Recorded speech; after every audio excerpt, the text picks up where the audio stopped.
Hello everyone and welcome back to the Night Scared. Now I know a lot of you use these videos to sleep, so before you drift off, I thought it would be a fun idea if everyone can leave a comment to let me know where you are listening from in the world. Also like and subscribe if you are enjoying the case. Right, let's get comfy and relax and let's begin. Story 1 on September 11th, 2003, the full moon of the Mid-Autumn Festival illuminated family reunions, and the festive atmosphere was everywhere. Families gathered around the table sharing stories and joy. However, outside the emergency room of a hospital in Suzhou, Jiangsu Province, China, a man named Chiyo Exa Chong sat in the waiting area, his face filled with sorrow. Inside the emergency room was his beloved wife, Gusu. Upon hearing that his daughter was in critical condition, Chiyo Sia Chong's father-in-law, Gurong, rushed to the hospital. He didn't have time to grieve. Instead, he immediately contacted an old friend who was the director of a hospital in Suzhou to assist in the emergency treatment. Unfortunately, despite the doctor's efforts over 2 hours, they were unable to save Go before retiring. Gurong had been one of the leading medical experts in the region. He had spent his life saving countless patients, but now he was powerless to save his own daughter. At that moment, the pain in the father's heart was overwhelming. As for the son-in-law, Cho Chong, his grief was unbearable. He collapsed beside his wife's body, crying bitterly, and even attempted to bang his head against the wall to take his own life. This deeply moved everyone present as they could feel the profound love between the couple. Not only that Chiyo Exa Chong fell to his knees crying as he spoke to his in-laws, "You entrusted Su to me, but I failed to take good care of her. I'm so sorry. From now on, I will be your son by blood." Seeing the immense grief in their son-in-law, Mr. also felt deep sorrow, however. With his many years of experience in medicine and his knowledge of cardiology, he couldn't shake the suspicion that there was something unusual about his daughter's death. Gusu had always been healthy.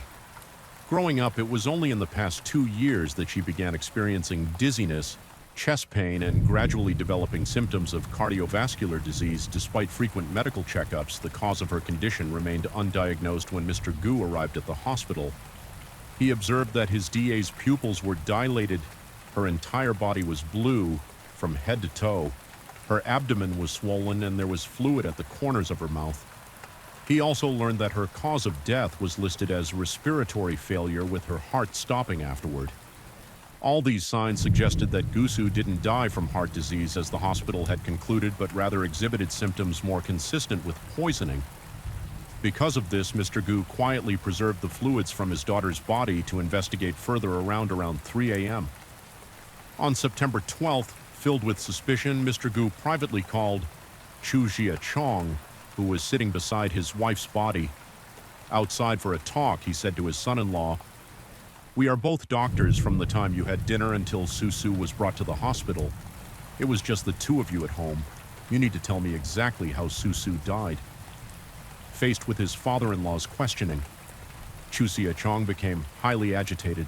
He raised his hand to the sky and swore, "I absolutely did nothing wrong to Gu," seeing his son-in-law's firm stance. Mr. Gu didn't press further, however, to clarify the cause of his daughter's death. He proactively suggested conducting an autopsy. This decision was met with general agreement from most people, but when Chu Jia Chong heard this, he immediately collapsed to the ground.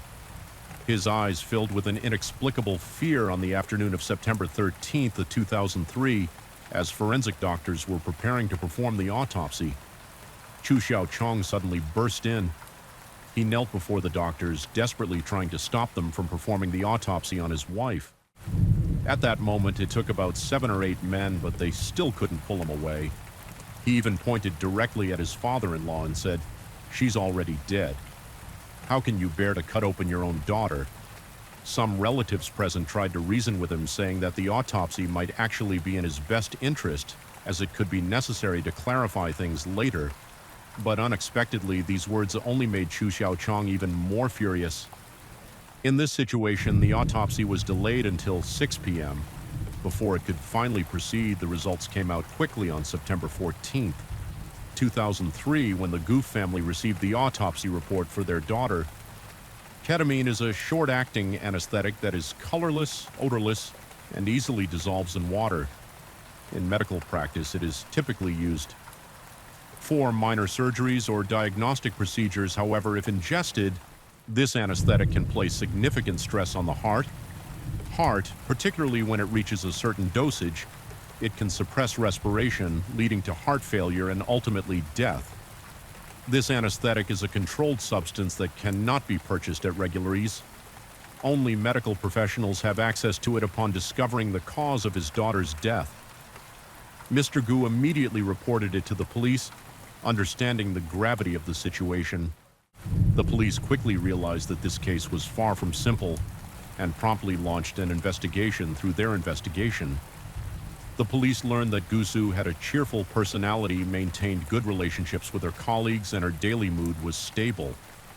Her co-workers mentioned that 2 days before the Mid-Autumn Festival, Gusu had asked Chu Xiaochang to bring medicine to another colleague. The couple appeared to be very affectionate. She also revealed that this year they didn't plan to give mooncakes to Chu's parents, but instead would send them a monetary gift directly. None of these details indicated that Gusu had any intention of committing suicide, so the police ruled out this possibility. The police then reviewed the hospital's medication records and interviewed Guosu's primary doctor through this investigation. They confirmed that she had not been administered ketamine on the day of her death. This allowed the police to rule out the possibility of a hospital overdose. This left only one possibility. Gusu had been murdered, the most likely suspect. Someone with easy access to ketamine and the ability to secretly administer it in her daily life was her husband, Chu Xiaochang.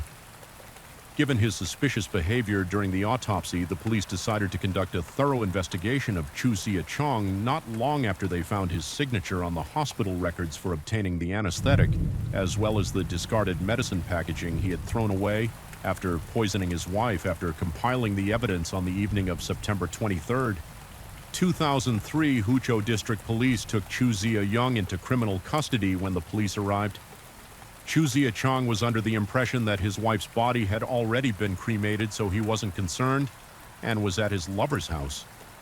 After 12 hours of silence in the face of overwhelming evidence, Chu Xiaochang finally admitted that he had poisoned Gusu, leading to her death. Facing this harsh reality, Mr. Gu Surong felt an overwhelming sense of pain and blamed himself, saying, "It's all my fault. If it weren't for me, my daughter wouldn't have died. But why did Chu Xiaochang resort to poisoning and murdering his own wife?" Chu Xiaochang was born in 1969 in Pingjiang District, Suzhou City, China. From a young age, his family was impoverished and daily life was extremely difficult. Growing up in such an environment made him fiercely competitive, driving him to excel in everything he did. Whether in academics or any other aspect of life, in 1987, Chu Xiaochang was admitted to Suzhou Medical University with outstanding grades. However, his family did not support this decision, but believing that the path he had chosen was too challenging and encouraging him to pursue a different direction. Despite this, Chu Xiaochang was resolute in his choice, as it was not only a set goal but also a lifelong dream. The more his family opposed him, the more determined he became to prove them wrong. By succeeding during his time at university, Chu Xiaochang not only studied diligently but also actively participated in school activities, earning high regard from both his teachers and peers. After graduating with honors in 1992, Chu Xiaochang was assigned to intern at Pingjiang District People's Hospital. At that time, this position was highly coveted, as even though he was only an intern, with perseverance and hard work, becoming a full-fledged doctor was just a matter of time. However, this seemingly admirable path did not satisfy Chu Xiaochang. He didn't want to spend too much time and effort just to secure a position as a senior doctor at the hospital. Instead, he decided to further his education to open up more opportunities. Chu Xiaoyang then applied for the graduate program at his alma mater. There's no denying his academic prowess as he passed the entrance exams for graduate school. Just over a year later, this achievement led him to meet the most influential person in his life, his graduate advisor, Professor Guy Rong. At that time, Guy Rong was the head of the thoracic surgery department at the second affiliated hospital of Suzhou Medical University. a renowned medical expert in the region and a former standing committee member of the Suzhou People's Congress. Being accepted as his student was an incredibly fortunate opportunity for Chu Xie-chong, continuing his outstanding academic performance, just as he had during his undergraduate years. Chu Xie-chong also served as a student council officer and was a member of the Communist Party of China. These qualities made Professor Guo highly regard this talented young man. Chu Xiaochong understood that gaining his professor's recognition could completely change his future, so he often went out of his way to assist Professor Gu with small tasks like buying groceries or exchanging gas cylinders in an effort to grow closer to him. But even Chu Xie-chong didn't anticipate that the professor would want to match him with his daughter to outsiders. Gu Xirong appeared to have a successful career and a happy life, but as the saying goes, every family has its own troubles, and there was one issue that constantly weighed on his mind, causing him to frown whenever he thought about it. As it turned out, he had two daughters, Gu and Wu Jing, but neither of them wanted to pursue a career in medicine. They often joked with him, saying telling someone to study medicine is a curse. Mr. Gu could only shake his head and smile faintly. However, the thought of spending his entire life in the medical field without anyone to carry on his legacy after he was gone left him with a deep sense of regret. Yet more concerning to him than this was the matter of his eldest daughter. Jisu's marriage prospects after graduating from college. Gusu worked as an accountant at a construction inspection station. She had a somewhat introverted personality and wasn't interested in makeup or fashion. As a result, even at nearly 26 years old, she had not found a suitable partner, let alone considered marriage or starting a family. As time passed, the aging father grew increasingly worried about this. The arrival of Chu Xie-chong brought a glimmer of hope. A talented young man like Chu Xie-chong with outstanding academic achievements, excellent communication skills, and a passion for medicine was a rare find if he could become his son-in-law. Not only would his daughter have a good husband, but Mr. Gu's career would also have a worthy successor. It seemed like a perfect solution. So Gurong inquired about Chu Xie-young's romantic life. If he already had a girlfriend, Mr. Gu would have dropped the idea. However, after some hesitation, Chu Xie-chong shyly admitted to his professor that he didn't have a girlfriend. This prompted Mr. Gu to pursue his plan to match his daughter Gus Su with his promising student. To his surprise, Gusu and Chu Xie-chong quickly developed feelings for each other, and it wasn't long before they began dating by 1997 in front of friends and family. Chu Xie-chong and Gu walked down the aisle together during the wedding. Chu Xie-chong promised his father-in-law that he would take good care of his daughter, seeing the young couple whom he had brought together so full of happiness. Mr. Gu felt a deep sense of joy. After Chu Xie-chong completed his graduate studies, his father-in-law's connections helped him secure a position at Suzhou Children's Hospital. The benefits and advancement opportunities there were significantly better than at the district hospital where he had previously worked. In truth, Chu Xie-chong was also highly skilled in his field. The Suzhou Evening News published a report on October 8, 2003, about a successful laparoscopic surgery performed on a young boy with congenital biliary atria at Suzhou Children's Hospital. This was the first surgery of its kind in China, and the boy undergoing the procedure was only 2 months old at the time. The lead surgeon for this operation was Chu Xie-young. Demonstrating his advanced medical expertise for years into their marriage, Gusu gave birth to a baby girl. To many, Chu Xie-chong appeared to be a man who had it all. He had married the professor's daughter, enjoyed a harmonious and happy family life, and had a promising career with a bright future ahead. However, in the eyes of Chu Xie-chang's parents, things were not as ideal. They believed that their son's marriage to Jisu was a mistake in the fall of 1997 while working at an engineering station in Haitian Xinjiang Chuxia. Chang's father unexpectedly received a letter from his son. In the letter, Chu Xie-chong expressed his wish for his parents to attend his wedding to Gusu. This puzzled his father greatly, as his son's girlfriend wasn't named Gu. It turned out that before meeting Gusu, Chu Xie-chong had been in a long-term relationship with a primary school teacher. They were deeply in love and had even discussed marriage. However, in order to gain favor with his professor and secure a quicker path to career advancement, Chusia Chang decided to break up with his girlfriend of many years. His parents met Gusu for the first time at the wedding. They were not pleased with their new daughter-in-law, as their son's previous girlfriend was tall and beautiful, while Gusu was quite plain and petite. Chusia Chang had always had a positive public image and was well-liked by many at Suzhou Children's Hospital. Chusia Chang was also highly regarded by many of the patients' families, who praised him for his skill and humble demeanor. Whenever GSU's colleagues had health issues, they would often seek out Chusia Young for help, and he would proactively bring them medicine. As a result, everyone had a very favorable impression of him. Ding, a colleague who had worked with Gu for 8 years, always believed that the couple was a perfect match. The husband had a successful career and was always willing to help others. Meanwhile, Gusu had been promoted to department head just that July. Additionally, Chusia Chang's personality was gentle, humble, and he never instigated conflicts with anyone. 2 days before the Mid-Autumn Festival, Chusia Chang brought medicine to one of Gusu's colleagues. Just then, another colleague had returned from a business trip bringing gifts from their hometown, so everyone gathered to enjoy them. Gusu playfully said to her husband, "Feed me, Chuya."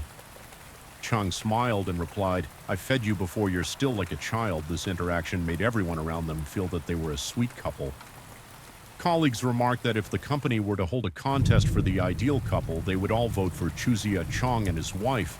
But all of this was merely a facade that Chusia Chang maintained in front of others. In reality, Chuya Chang and Gusu didn't share the loving relationship that everyone believed they had. In fact, it could be said that they were married in name only, without any real emotional bond from the beginning. Chusia Chang never loved Gusu. He married her solely for the benefits that her family could provide. He knew that his rapid career advancement was entirely due to the support of his father-in-law shortly after their marriage at the end of 1997. CHXA. Chang's parents' home was demolished with nowhere else to stay. They hoped to temporarily live with their son until their new home was built. However, they ended up living in the basement of their son's new house. For 10 months, Chuya Chang's mother believed that the situation wasn't her son's fault, but rather that his wife was the one who didn't agree to the arrangement. She pointed out that the house was allocated to them by Gus's workplace. However, Chusia Chang's parents did acknowledge that after the birth of their granddaughter, their daughter-in-law treated them better. Chusia Chang's mother thought this was because they had worked hard to take care of their granddaughter. However, Jisu's colleagues felt that she treated her in-laws even better than she treated her own parents every day. After work, she would travel a long distance to have dinner at her in-laws' home. She was also quite generous with them, and for the Mid-Autumn Festival, she prepared a special red envelope with 600 yuan, around $80, just for them. However, Chusia Chang's father explained that this money was mainly to cover the cost of food, as they would go out of their way to prepare dishes that their daughter-in-law liked. Meanwhile, he and his wife would eat very simply, sometimes just having leftovers. On the other hand, Chi Young's family always felt that Gus's family looked down on them because they were workers. His father recalled an example. A week after Chusia Young's wedding, his brother also got married. They chose a slightly more upscale hotel for the wedding, and the Gu family reacted by yelling and refusing to attend from this. It's clear that in this marriage, Chuxa Chang felt like he was constantly catering to his wife and her family. Initially, he may not have minded, but over time, his resentment grew deeper. Additionally, Ali, with his competitive nature, he felt that he never received the respect he deserved from Gu. As a result, the relationship between the couple became increasingly strained. They were merely playing the role of a loving couple in front of others. This was also confirmed by those close to the couple. A close friend of theirs recounted that during the day, both would go to work, and in the evening, they would go to Cho DW Sia Young's parents' house for dinner and to care for their daughter at home. Gusu would watch TV and text her friends, while Chusia Chang would go online or prepare for his doctoral studies.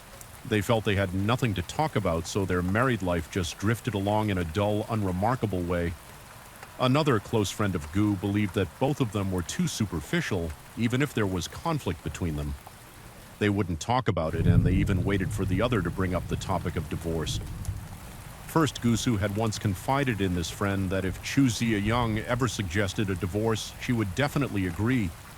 However, Gus's friend also mentioned that because Gusu felt inferior due to her lower educational background, while Chu Zia-chang was a master's degree holder, she often felt somewhat inadequate.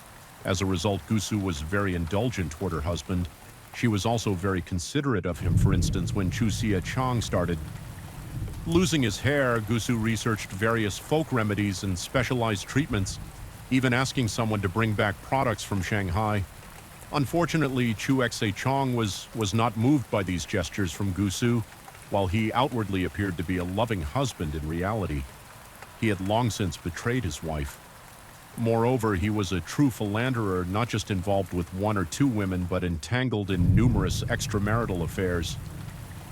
Chu Xia-young was known as a talented young man, and he was surrounded the kitchen meticulously washing the coffee cup that had contained the anesthetic. After Gu passed away, he used by many young, beautiful nurses who were drawn to him in 2000. Chu Xia-chong became infatuated with a beautiful nurse named Zhang at the hospital and quickly developed an extramarital relationship with her. After experiencing the thrill of infidelity, he continued to engage in affairs with several other nurses and interns. These women, aside from being young, attractive, and physically appealing, provided him with something more important, a sense of respect that he craved. In truth, Gusu wasn't entirely unaware of her husband's infidelity. There was an incident where Chu Zia-chang brought one of his mistresses home and Gu caught them in the act. However, Chu Zia-chang explained it away, saying the woman was just a patient or a pharmaceutical representative visiting to discuss medications. Whenever Chu Zia-chang texted his lovers, he was always very secretive. As a result, Gusu had a vague sense that something wasn't right. But perhaps out of pride, she only confided in her sister about her suspicions and never told her parents. Among the many women Chu Zia-chang was involved with, his closest relationships were with a doctor named Zhang Fan, who worked at a district-level hospital, and a nurse at his own hospital.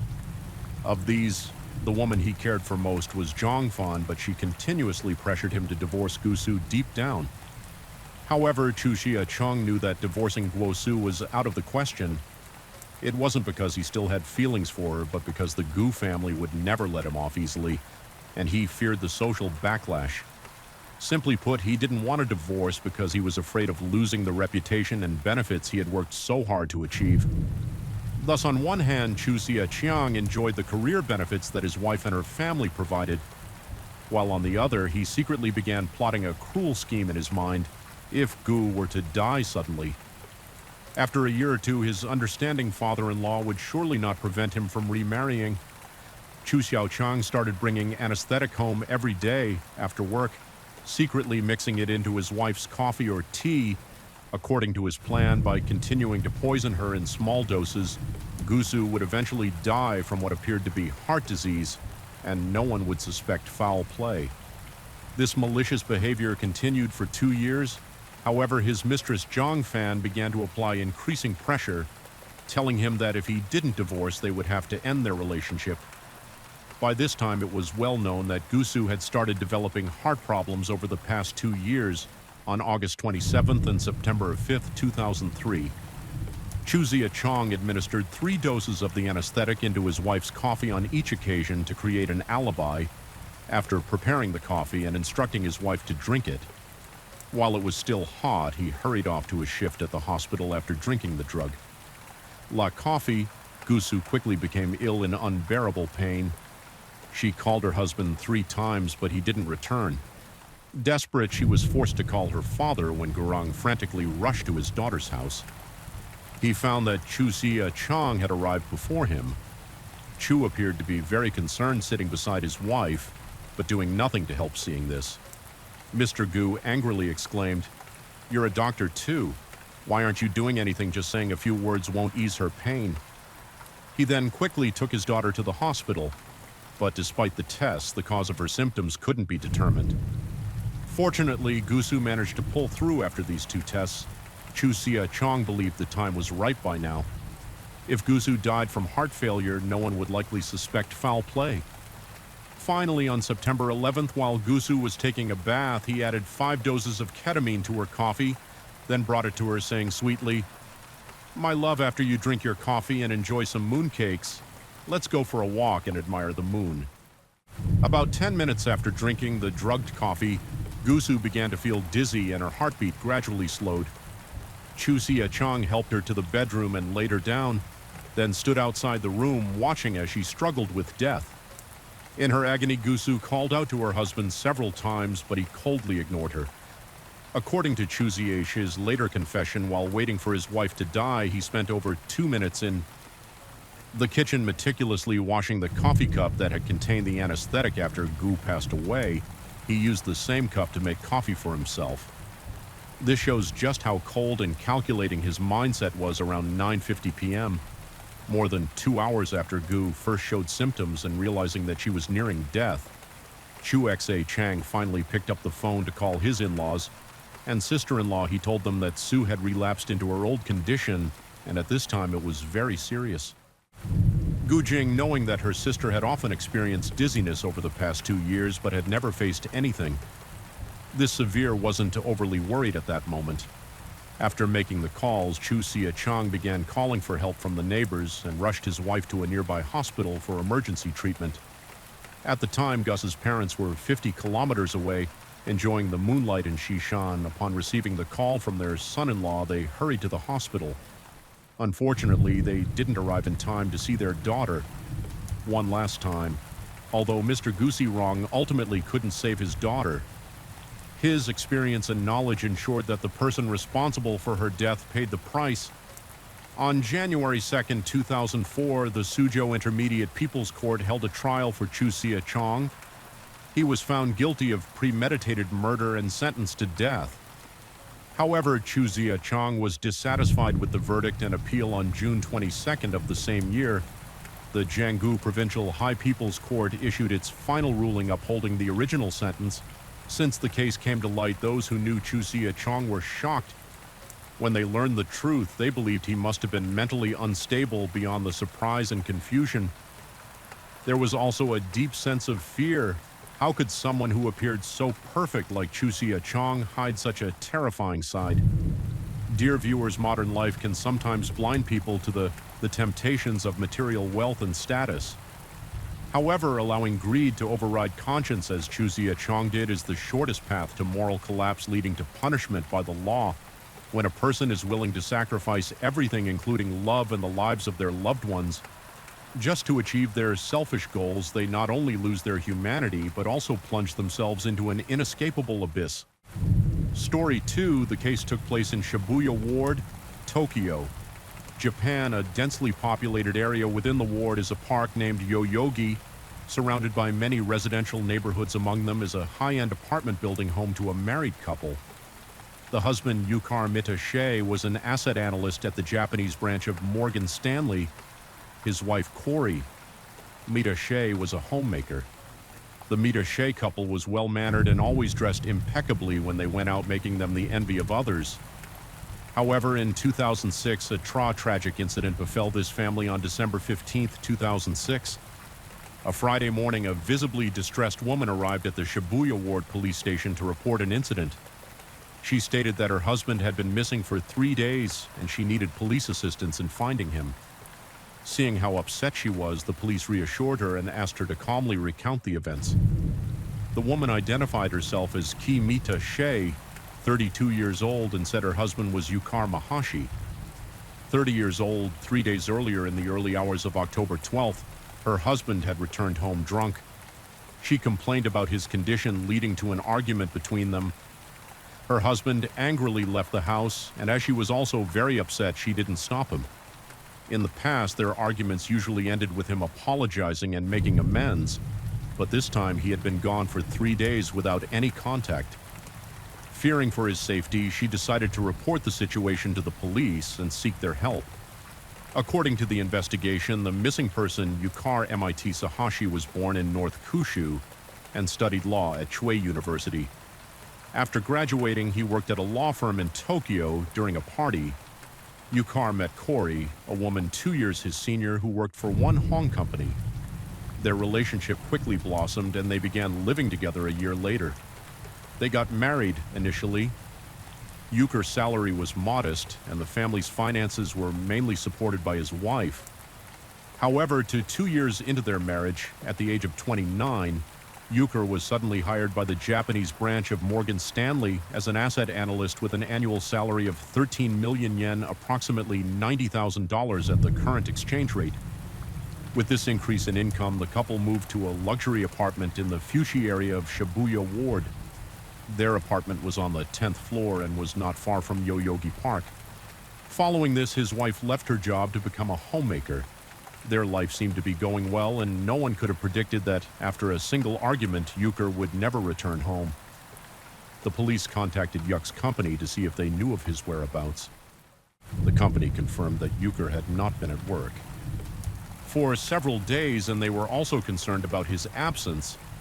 In fact, just yesterday, the company had announced his promotion to department manager, but they had been unable to reach him to discuss the new role. The police initially suspected that Yuck's disappearance might be related to his promotion. However, after investigating at his workplace, they found that Euchre had good relationships with his colleagues who respected him greatly, and there appeared to be no conflicts related to his job. The police then contacted the parents and acquaintances of the missing person, but all reported that they had not been in touch with Euchre for a long time and didn't know his whereabouts the following morning around 8 a.m. The Shinjuku Ward Police in Tokyo received a report. The caller, an office worker, mentioned that a suspicious blood-stained plastic bag had been found on a road near a language school. Upon receiving the report, the police immediately arrived at the scene and cordoned off the area inside the bag, which had 2 layers. The police discovered a dismembered body, specifically the upper torso without the head, left arm, and right hand. The lower body from the waist down was missing.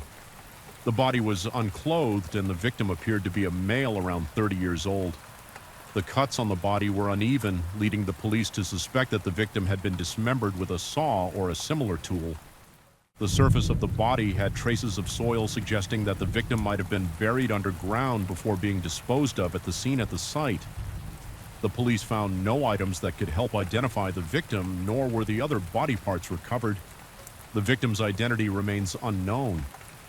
At this time, the forensic pathologist concluded that the victim had died within the past week, but the exact time and cause of death could not yet be determined.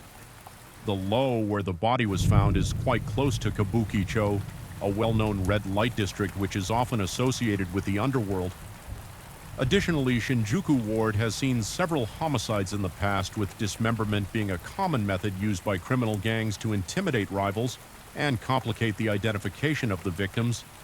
The police suspect that this case might be connected to an underworld conflict to identify the victim. The police reviewed missing persons reports from the past week. The Shinjuku police quickly took note of a missing persons report filed in Shibuya Ward just the day before the missing person was Yukar MIT Sahashi, a 30-year-old whose disappearance coincided with the estimated time of the victim's death. Following this, the police departments of Shinjuku and Shibuya coordinated their investigation. They visited Yuck's home to gather more information. Yuck's wife, Corey, described her husband as being 5 feet 5 inches tall with a slender build and having a surgical scar on the right side of his chest. However, the body found in Shinjuku had no such scar, a chest circumference of 32 inches, large arms, and an overall much larger physique, which didn't match Yuck's description. A week after the initial discovery, a new development occurred around 3 p.m. In Kamiyamacho, a woman was walking her Shiba Inu dog. As they passed by the garden of a house, the dog suddenly stopped and began barking loudly towards the inside. She tried to pull the dog away, but it broke free from its leash and dashed straight into the garden. Worried that her dog might disturb the homeowners, the woman hurried after it. The house was quite large, but appeared to have been abandoned for some time. The garden gate was barely secured, making it easy for the dog to knock it open upon entering. The woman saw that the garden was overgrown with weeds. Not far from the gate, the dog was wagging its tail, barking continuously at something on the ground as she approached. She was horrified to see part of a human body. The lower half was unclothed and emitted a strong, foul odor. Regaining her composure, the woman shakily took out her phone and called the police. The Shibuya Ward police quickly arrived at the scene. Upon inspection, they found that the victim was a male whose body had been severed at the waist. The cuts were uneven, possibly made with a saw or a similar tool. Given the level of decomposition, it was estimated that the time of death was around 2 weeks prior. The legs had traces of soil, but it was unclear whether the soil was from this garden or elsewhere. The police noted several similarities between this case and the one in Shinjuku Ward from not long ago, leading them to suspect a connection between the two. To verify this, forensic pathologists compared the body parts found in Shinjuku with those discovered in Shibuya. Through DNA analysis and other factors, the results confirmed that the body parts belonged to the same person. The victim was a tall, large-framed individual, estimated to be between 5.75 feet and 6 feet in height. The body showed no signs of injury or scars due to the absence of head and fingers. The victim's identity could not be determined. However, the police quickly noticed something suspicious. The location where the lower half of the body was found was only about 500 meters from the home of the missing person, Yukar MIT Sahashi. Could this be just a coincidence earlier? Yuk's wife stated that her husband was quite short, only 5.45 feet tall with a slender build and a noticeable scar. In contrast, the victim was at least 5.75 feet tall, had a large build, and bore no scars. Despite these stark differences in physical appearance, the police still suspected of between the two individuals. With the suspicion in mind, the police visited Yuk's home once again. This time they noticed some changes the house was undergoing. Renovation's wallpaper had been stripped and most of the furniture was covered with white sheets. However, given that the new year was approaching, such renovations were not uncommon when questioned by the police. Corey maintained her previous statements, insisting that the victim's physical characteristics did not match those of her husband, and affirming that her husband could not possibly be the victim. The police then shifted their investigation, asking if her husband had any conflicts with anyone. Key mentioned that her husband had never had any disputes with others, although during his college years he had accrued some debt from playing Pinko, a type of gambling game. However, he later secured a good job and paid off his debts, so she didn't believe he had any enemies. This visit yielded no significant new information, but the investigators sensed that something was amiss. They then attempted to contact people who knew Yukar, hoping to uncover any leads. However, by this time it was late December, and Yuk's friends, family, and colleagues were reluctant to discuss such matters with the new year. Approaching a time when such topics were considered inauspicious, they preferred to wait until after the new year to speak with the police. After much effort, the police finally found someone willing to talk to Tanaka, a 45-year-old senior colleague of Yukar after graduating from university. Yukar worked at a law firm where Tanaka was one of the associate attorneys. It was Tanaka who recommended Yukar for a position at a financial company. The two had a good relationship, and Tanaka was deeply concerned about Yuk's disappearance. Tanaka shared a lot of information about Yukar with the police, noting that Yukar was a capable individual with an outgoing personality. During the conversation, an idea suddenly struck. One of the investigators, who then asked Tanaka about Yuka's physical appearance, Tanaka described Yukar as being quite tall, around 593 feet, with a strong and muscular build. As he had played rugby since childhood, the police further inquired if Yukar had any tattoos or scars, particularly on his chest. After thinking for a moment, Tanaka said, "We went to a hot spring together several times, and I never noticed any tattoos or scars on him." Following the conversation with Tanaka, the police immediately checked Yuk's medical records and discovered that he had never undergone any surgery on his chest at this point. The police finally uncovered a significant lead. It was highly likely that Yuk's wife Corey had lied. To confirm the suspicion, the police contacted Yuk's parents and requested their call operation for a DNA test. The results were quickly returned, confirming that the victim was indeed Yukar. Corey had deliberately misrepresented her husband's identifying features significantly. Hindering the police investigation, the police recalled their previous encounters with Corey when she initially reported her husband missing. She appeared very anxious and fearful for his safety. However, despite not knowing whether her husband was alive or dead, she proceeded to renovate their home alone. Actions that now seemed highly suspicious. Yuka's apartment was located in a high-end residential complex with excellent security access to the building. Required a keycard swipe, and the lobby on the first floor was equipped with surveillance cameras. The investigators then visited the building's management office to request access to the keycard data and surveillance footage. On October 12th, they discovered that at 3:50 a.m., Yuka returned to the apartment alone. He appeared to be staggering, likely drunk, as he made his way toward the elevator. After entering the elevator, he was no longer seen on camera. The police asked the building manager if there were any other exits. Besides the main entrance, the manager replied that other than the main door, there was only an emergency exit for fire escapes. This exit is located in the management office and is monitored 24/7. If the emergency door is open, the system automatically records it, and in the event of a fire, the door opens automatically, otherwise it remains locked after checking the records. It was confirmed that the emergency exit was not opened on October 12th. At this point, the police had enough evidence to conclude that Key was lying. Her husband never left the apartment that night. During the investigation, a close colleague of Yukar voluntarily contacted the police to inquire about the case's progress, while the police couldn't disclose investigation details. They took the opportunity to ask him about any unusual occurrences at Yuk's home. The colleague mentioned that he hadn't noticed anything strange, but there was one occasion when Corey called the company's HR manager requesting that Yuka's year-end bonus be paid out. The HR manager, aware that Yuka was still missing and with the situation unresolved, refused her request. Following this lead, the police reviewed the building's surveillance footage from October 12th onward. They discovered that at 10 p.m. on October 15th, Corey, dressed in sports R, was seen pulling a large suitcase as she exited the elevator. 4 hours later, she swiped her key card to re-enter the building. Her outfit remained unchanged, but the large suitcase was gone. 15 minutes later, CI was once again seen leaving the elevator, this time pushing a cart with a large cardboard box on it. 20 minutes later, she returned to the apartment, empty-handed. Based on these clues, the police identified a black taxi according to the driver's testimony and the vehicle's route history at 10:05 p.m. That evening, the driver picked up Corey in front of the building. She was carrying a large suitcase. After getting in the car, she requested to go to Shinjuku. As the taxi drove along a road near the train tracks in Shinjuku, the driver noticed an unpleasant smell coming from the suitcase and asked, "What's in your suitcase? It seems to have an odor." Upon hearing this, Corey immediately asked the driver to stop the car.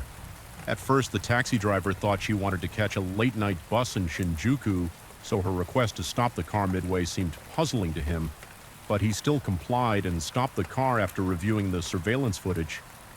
The driver confirmed that the woman in the video was the same person who had ridden in his taxi that night.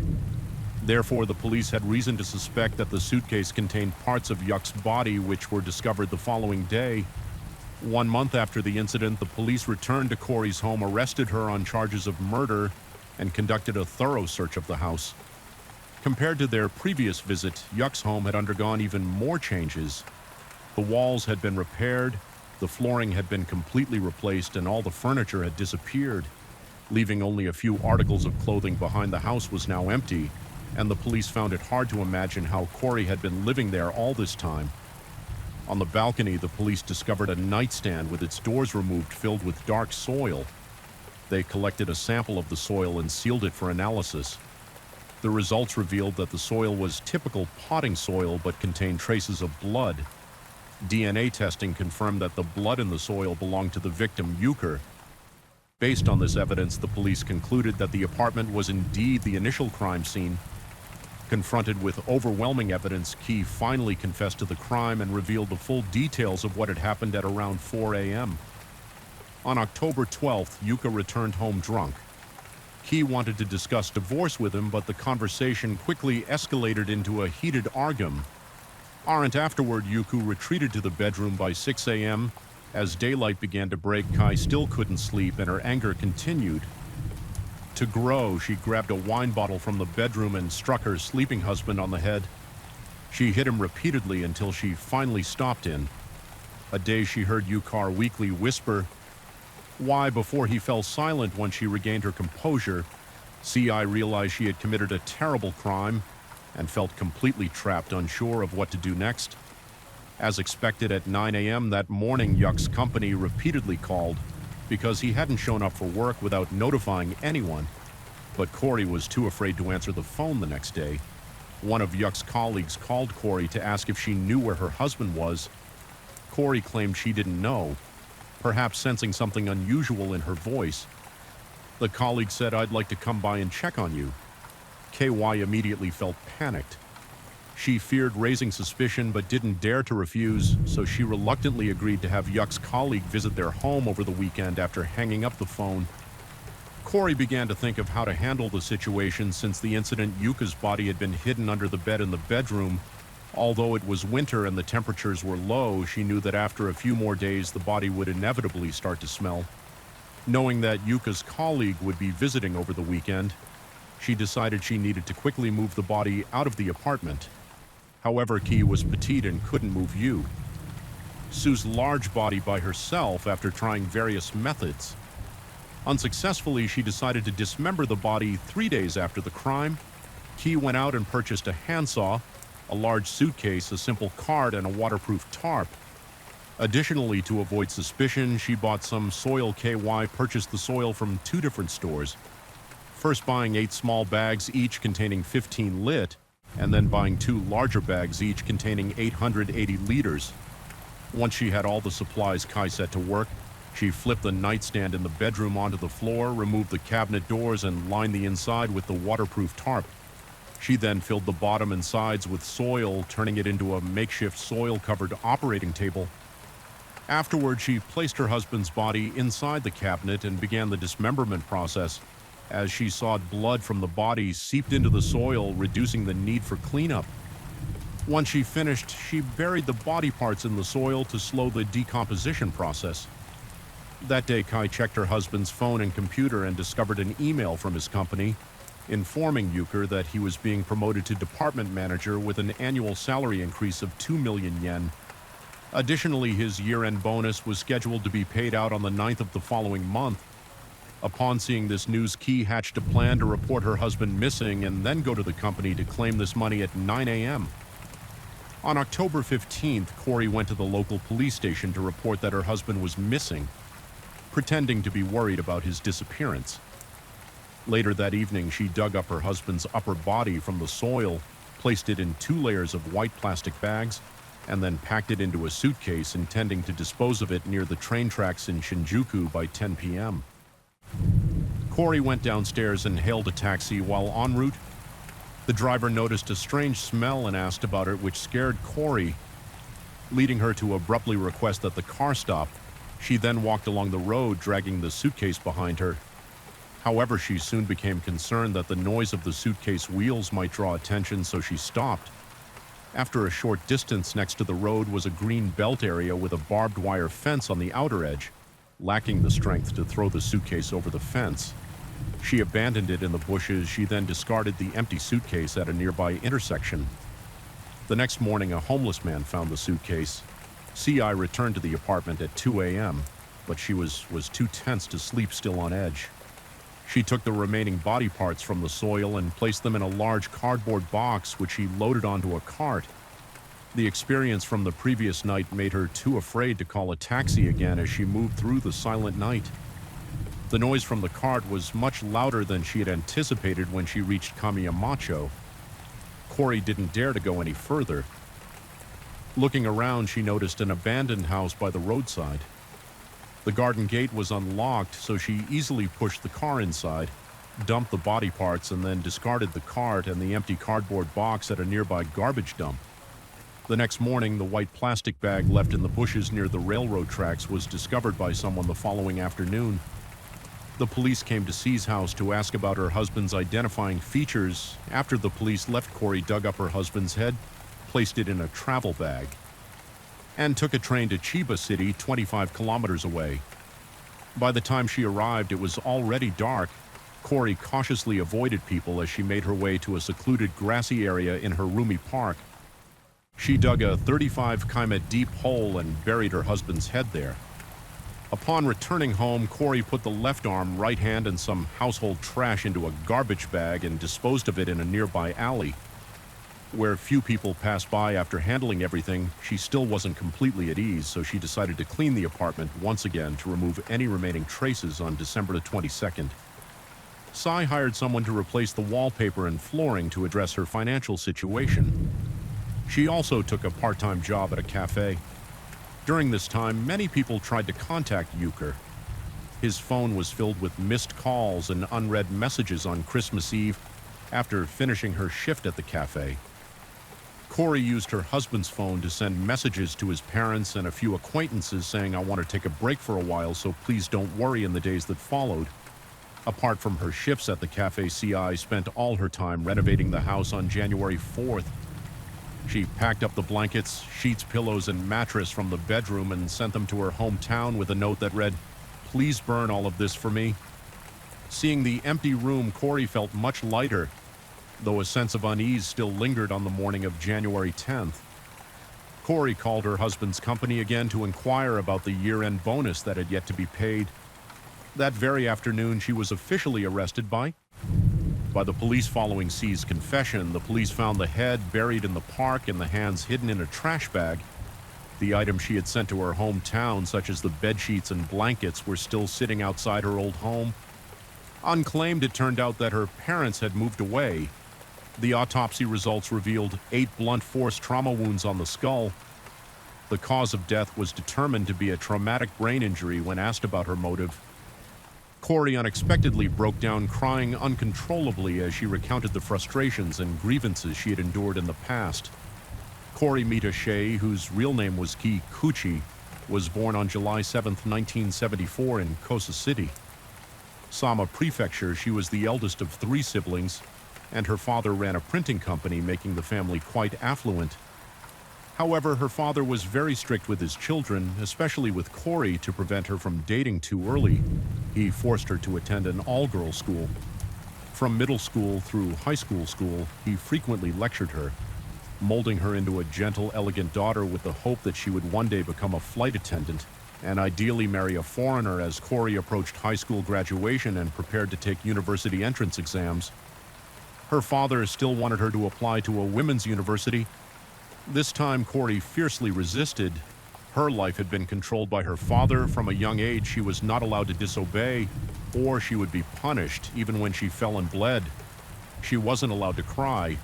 As a result, Corey longed to escape her father's control.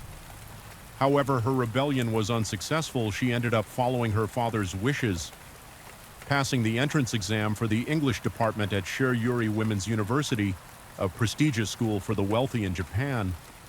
Many people remarked that the girls who graduated from this school exuded an air of aristocratic elegance. Corey's father was very pleased when she was accepted into the university and sent her a monthly allowance of 400,000 yen, approximately $2,715 at the current exchange rate, which was significantly more than what her classmates received. Although Corey didn't have the freedom to choose her university, she finally escaped her father's control. With the generous allowance, she lived a life of freedom and comfort, indulging in luxury shopping as she pleased during her university years. Ki also entered at W. Hong Company. For a few months after graduating at the age of 24, followed her father's wishes and applied for a flight attendant position at an airline, but she was rejected. Her father was furious and demanded that she return home to find a job, but Corey didn't want to go back. Even after her allowance was cut off, she was determined to stay in Tokyo and support herself. KY began working at a bar as a hostess and continued her extravagant lifestyle. During this time, she met a wealthy man, a company director in his 50s.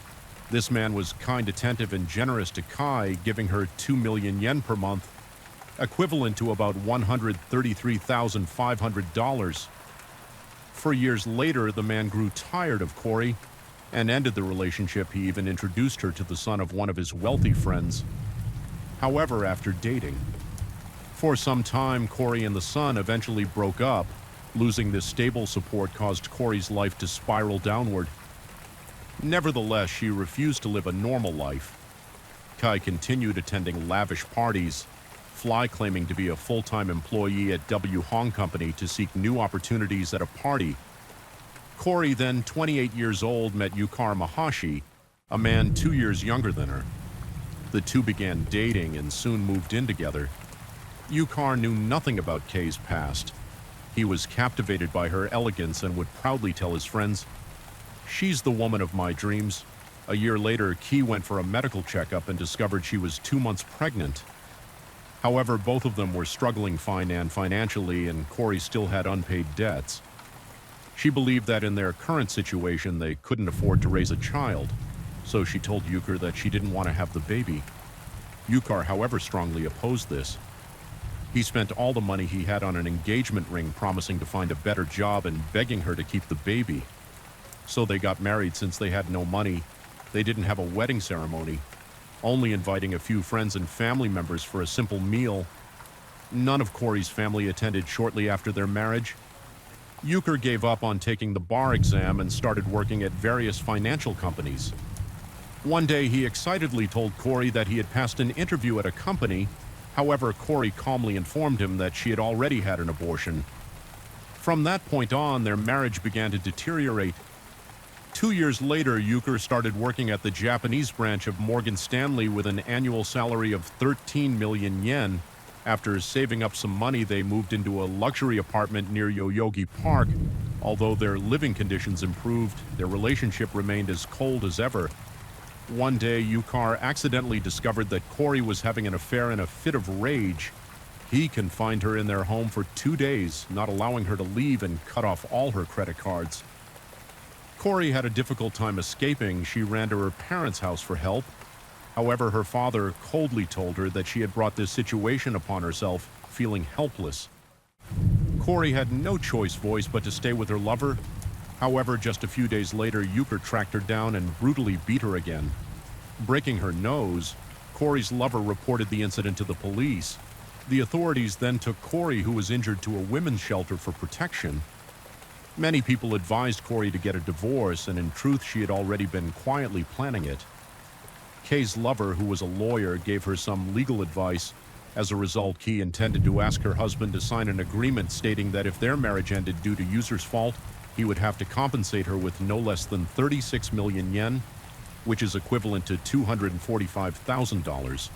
Corey's lover suggested that even though Yuck's abuse was triggered by her infidelity, making her at fault, if Euchre signed this agreement, it would legally be considered that they had reconciled later. If Euchre continued to abuse Corey or showed signs of infidelity, she could divorce him and claim the compensation during a subsequent reconciliation attempt. Corey followed her lover's advice and presented the agreement. Euchre agreed to sign it. However, in reality, they only reconciled in name. From that point on, Key began spending extravagantly, using her husband's money to buy luxury items. Euchre also started coming home less frequently, and they essentially lived separately. Noticing that her husband was spending less time at home, Key secretly hired a private detective to follow him. A few months later, Key discovered that Euchre was also seeing another woman. The private detective captured many photos of Euchre being intimate with his mistress Kai, decided to remain silent and continue, gathering evidence, planning to eventually sue her husband and claim the compensation. As time passed, in December 2006, the private detective provided Corey with some recordings of Euchre in the recordings. Euchre spoke tenderly to his mistress about their future together. He said, "I'll help you with the housework. Let's have children and we should get married." These words felt like daggers to Kay's heart, further strengthening her resolve to divorce him at 4:00 a.m. on October 12th, after Euchre returned home drunk from a date with his mistress. Kai decided to confront him. She presented evidence of his infidelity and expressed her desire for a divorce.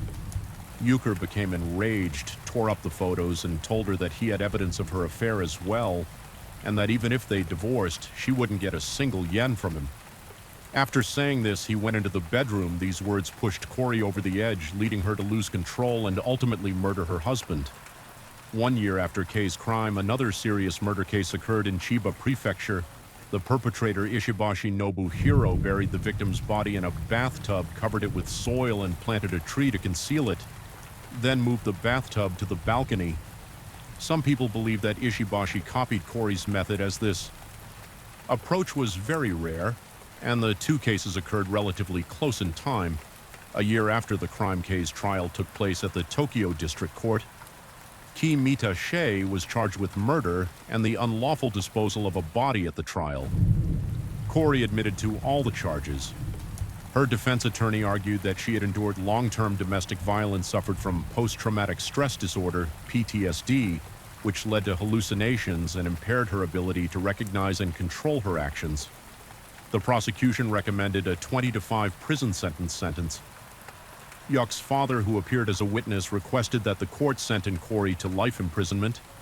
After 14 trial sessions spanning 5 months, the court reached a verdict. Kimita Shea was found guilty of murder and sentenced to 15 years in prison. The defense attorney disagreed with the court's decision and filed an appeal on February 6, 2010. The Tokyo High Court upheld the original sentence while the case has officially closed. Its lingering effects continue to haunt many people's minds. Is the 15-year prison sentence for Corey enough to serve as a deterrent and punish her, or is it merely the beginning of another tragedy? After the verdict was announced, public opinion in Japan sparked heated debates. Many argued that the sentence was too lenient for the heinous crime Corey committed. They were outraged by the cruelty and cold-blooded nature of Kay's actions in murdering her husband and then dismembering his body to cover up the crime.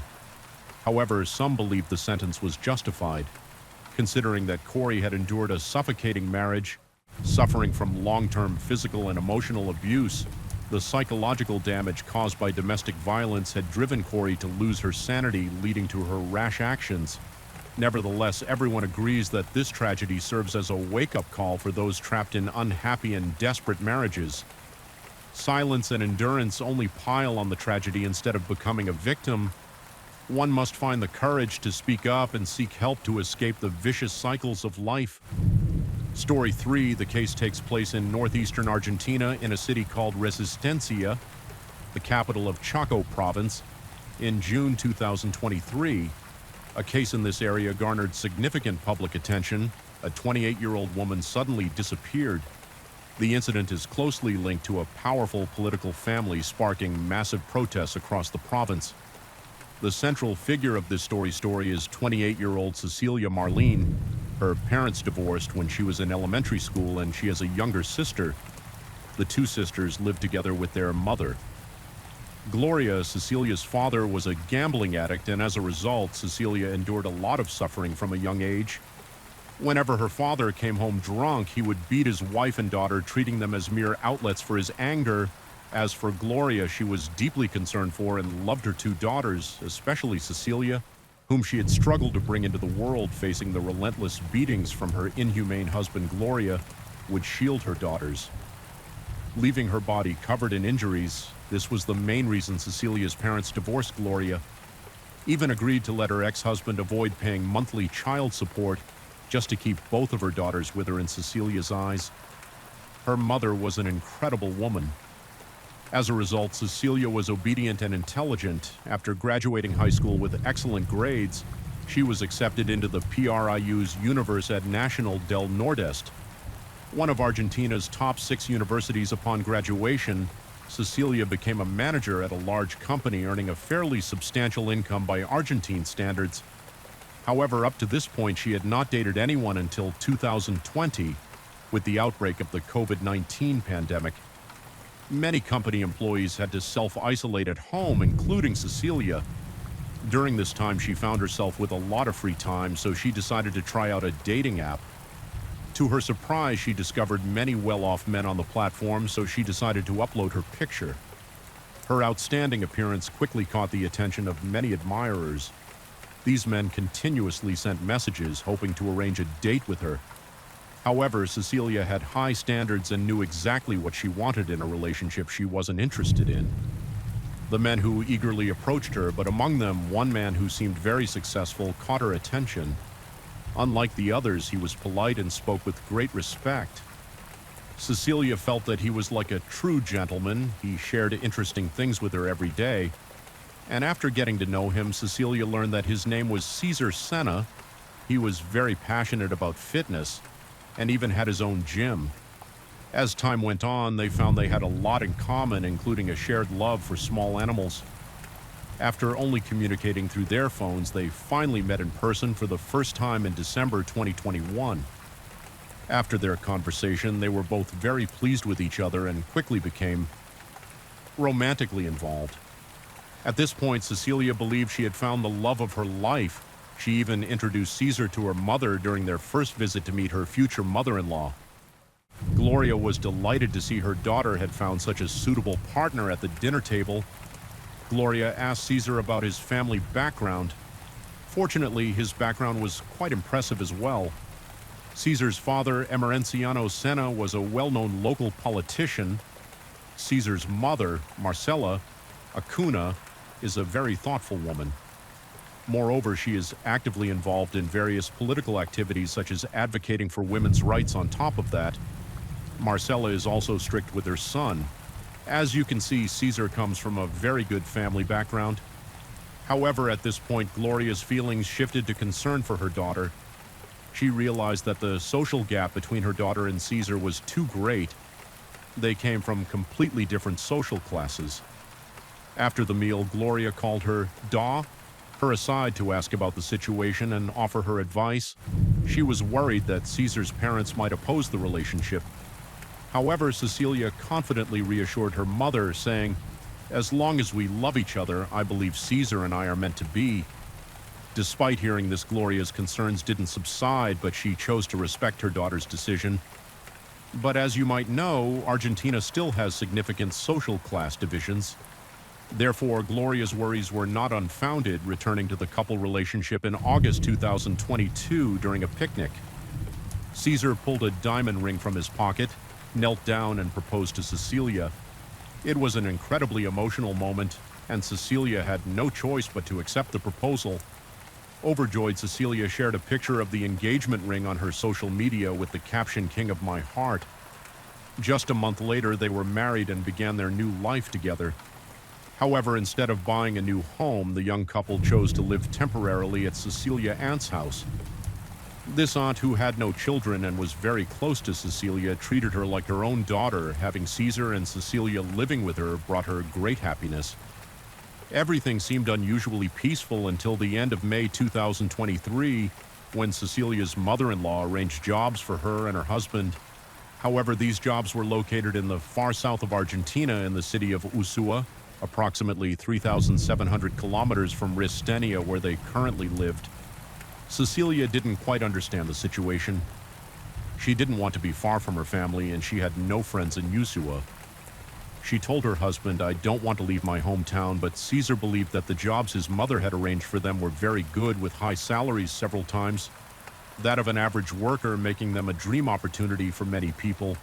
Although it would be far from home, the work was light and offered a lot of free time. Moreover, Caesar's mother had gone to great lengths to secure these positions for them. As a result, Caesar persuaded his wife to reconsider his words. Left Cecilia feeling conflicted. Although the new jobs were not bad, she still didn't want to go seeing her struggle. Caesar said, "If you really don't want to go, we could take a trip to Ushuaia, check out the work environment, and then decide whether to accept the jobs." Caesar hoped to find a solution that would balance his wife's feelings while also taking advantage of the job opportunity, and most importantly, they hadn't gone on a honeymoon since getting married. This would be the perfect chance for them to travel together. At this point, Cecilia was convinced by her husband she really wanted to travel, so she agreed to this plan with this approach. Caesar proved himself to be very thoughtful and considerate. As for Cecilia, she shared her travel plans with her mother and aunt, and both of them agreed on June 1st, 2023 at 2 p.m. Cecilia was packing at her aunt's house. She prepared a black suitcase filled with clothes and daily essentials for both her and her husband. While her aunt was helping her pack, she reminded Cecilia to be cautious and stay safe while traveling far from home. Cecilia smiled and replied, "I'm not a child anymore that day." Strangely, Cecilia's husband wasn't at her aunt's house. He had gone back to his parents' home to discuss their trip at 11 p.m. Caesar returned to Cecilia's aunt's house in a Toyota pickup truck driven by the family's chauffeur. Cecilia's black suitcase was loaded into the truck, but Caesar had very little luggage, just a red backpack. Her aunt was puzzled as to why Caesar was bringing so few belongings when they were going on such a long trip. Caesar explained, "We're going somewhere very far, and along the way I'll stop to rest and shop for this trip." They planned to drive to Corriente and spend the night there. then fly to Buenos Aires, the capital of Argentina. The next day, the young couple had planned to stay there for a few days, visit famous sites, and then purchase some daily essentials. Once everything was ready, they would board a plane and continue their journey to Ushuaia in southern Argentina. From their itinerary, you can see that they would be traveling from the north to the southernmost part of Argentina, which would surely be an exciting experience for Cecilia. So Cecilia and Caesar said goodbye to her aunt and left the house together. Officially beginning their long journey that night, the truck safely arrived in Corrientes and the couple checked into a hotel. Cecilia was excited about the rest of the trip as she had never flown before, and she felt a little nervous. Cecilia texted her friends asking about what it's like to fly and searched online for tips on flying, and those would be her final communications by June 6th. 5 days after the couple had left home, Gloria went to the police station in a state of panic. She reported that her eldest daughter Cecilia was missing and suspected that something had happened to her a few days earlier. Gloria mentioned that Cecilia's cell phone might have been taken over by someone else, and that person was pretending to be Cecilia, sending messages to the family to make it seem like she was still on the trip. This was very strange. Had Cecilia really gone missing? According to Gloria's recollection, on the second day of her daughter's trip at 1:30 p.m. on June 2nd, Cecilia's younger sister received a message from Cecilia. The message read, "I'm about to become a queen." In the following days, Cecilia continued to contact her family, sharing what she saw and heard, even talking about where she would have her wedding and where she might buy a house in the future. Although Cecilia maintained contact with her family, Gloria couldn't shake the feeling that something was off. Normally, Cecilia didn't communicate with the family much, but in recent days she had been texting very frequently, which was completely unlike her usual behavior. However, Gloria didn't think too much of it at the time, assuming that maybe her daughter, who hadn't traveled in a while, was just in a good mood and feeling more talkative this time. But 2 days later, in the late hours of June 4th, Gloria was abruptly awakened from a deep sleep by urgent knocking at the door. She quickly put on a coat and rushed to open it. When she did, she found two masked strangers standing before her. They identified themselves as agents and delivered the devastating news. "Your eldest daughter, Cecilia, has been in an accident." Gloria was shocked to hear the news. She couldn't understand why someone would deliver such information in the middle of the night. When she tried to ask for more details, the two agents turned and walked away. Gloria shouted after them, demanding they stop, but the two continued walking quickly without looking back, disappearing into the darkness. Within moments, she couldn't catch up to them after returning home. Gloria was consumed with a terrible sense of unease. She grabbed her phone and tried to message Celia, asking if she was safe. To her surprise, Cecilia responded quickly, despite it being quite late. However, this didn't ease Gloria's growing suspicions. Gloria wanted to video call her daughter, but Cecilia replied, "The camera on my phone is broken, so I can't video call right now." Cecilia added, "I'll send my phone in for repair and contact you later." Not being able to see her daughter's face only deepened Gloria's doubts. She asked Cecilia to send a voice message so she could hear her voice, but a long time passed with no reply. Eventually, Cecilia sent a voice message and Gloria quickly opened it. But the content was strange. It had nothing to do with their conversation. It seemed like the recording had been made a long time ago. Indeed, Cecilia's younger sister confirmed that this was a recording her sister had sent her a long time ago. This only made Gloria more convinced that something had happened to her daughter. After that, the younger sister tried calling Cecilia, but no one answered. She then attempted to call from her mother's phone, but this time Cecilia's phone was turned off. Gloria became increasingly worried and asked her younger daughter to call Caesar, Cecilia's husband. After a long wait, Caesar finally answered the call, but when asked about Cecilia's whereabouts, he hesitated and couldn't give a clear answer. The younger sister asked to speak with Cecilia, but Caesar said, "Your sister isn't here." "I don't know where she went." This response left Gloria stunned.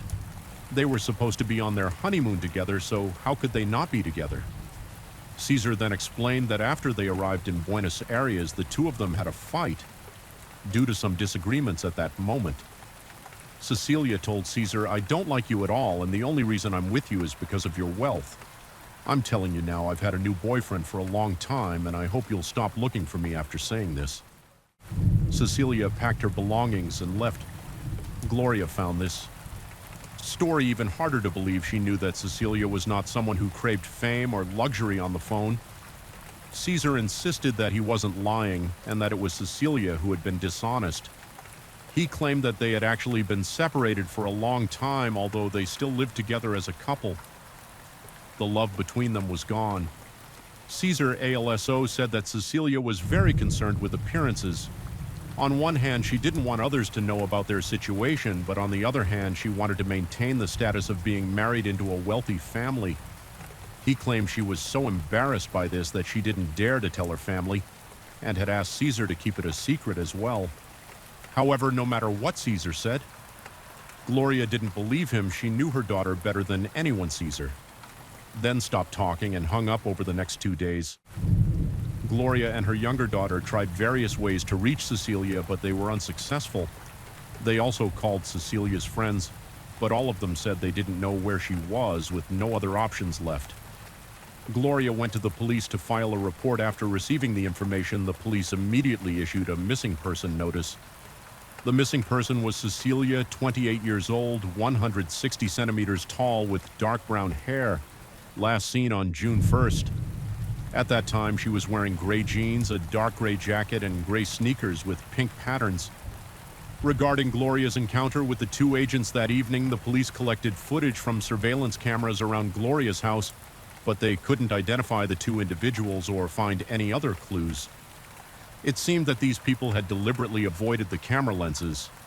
According to the investigation, after getting married, Cecilia had left her previous job and started working as a nurse at a local hospital.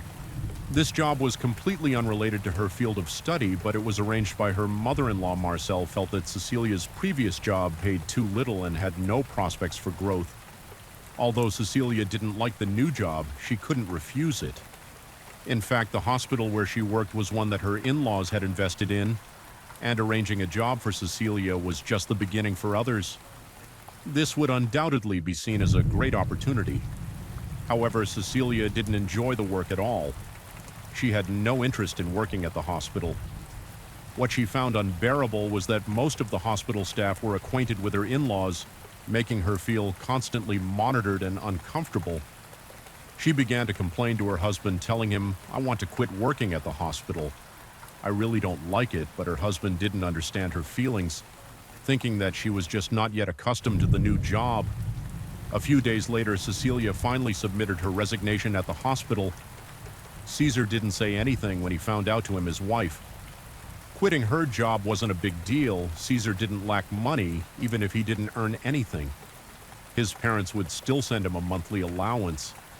After quitting, Cecilia decided to look for a job she truly enjoyed, but after submitting applications for several days, she still hadn't received any responses. This made her feel discouraged. It was around this time that Cecilia realized her period was late, and she started experiencing a loss of appetite and frequent nausea. She suspected she might be pregnant and immediately shared. The Caesar both were overjoyed, and Caesar, being thoughtful, suggested that Cecilia should stop working altogether and stay home to focus on the pregnancy. Shortly after receiving the news, Cecilia's in-laws immediately sent various nutritional supplements. However, what no one expected was that Cecilia's pregnancy was a false alarm. The doctor explained that the symptoms she was experiencing, which resembled pregnancy, were likely due to the significant stress she had been under recently. At that moment, everything felt like a burst bub for her. Cecilia broke down crying in Caesar's arms to comfort her.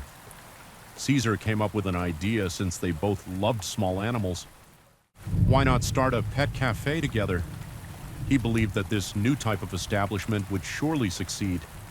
Cecilia was instantly excited by the idea, and they quickly set the plan in motion.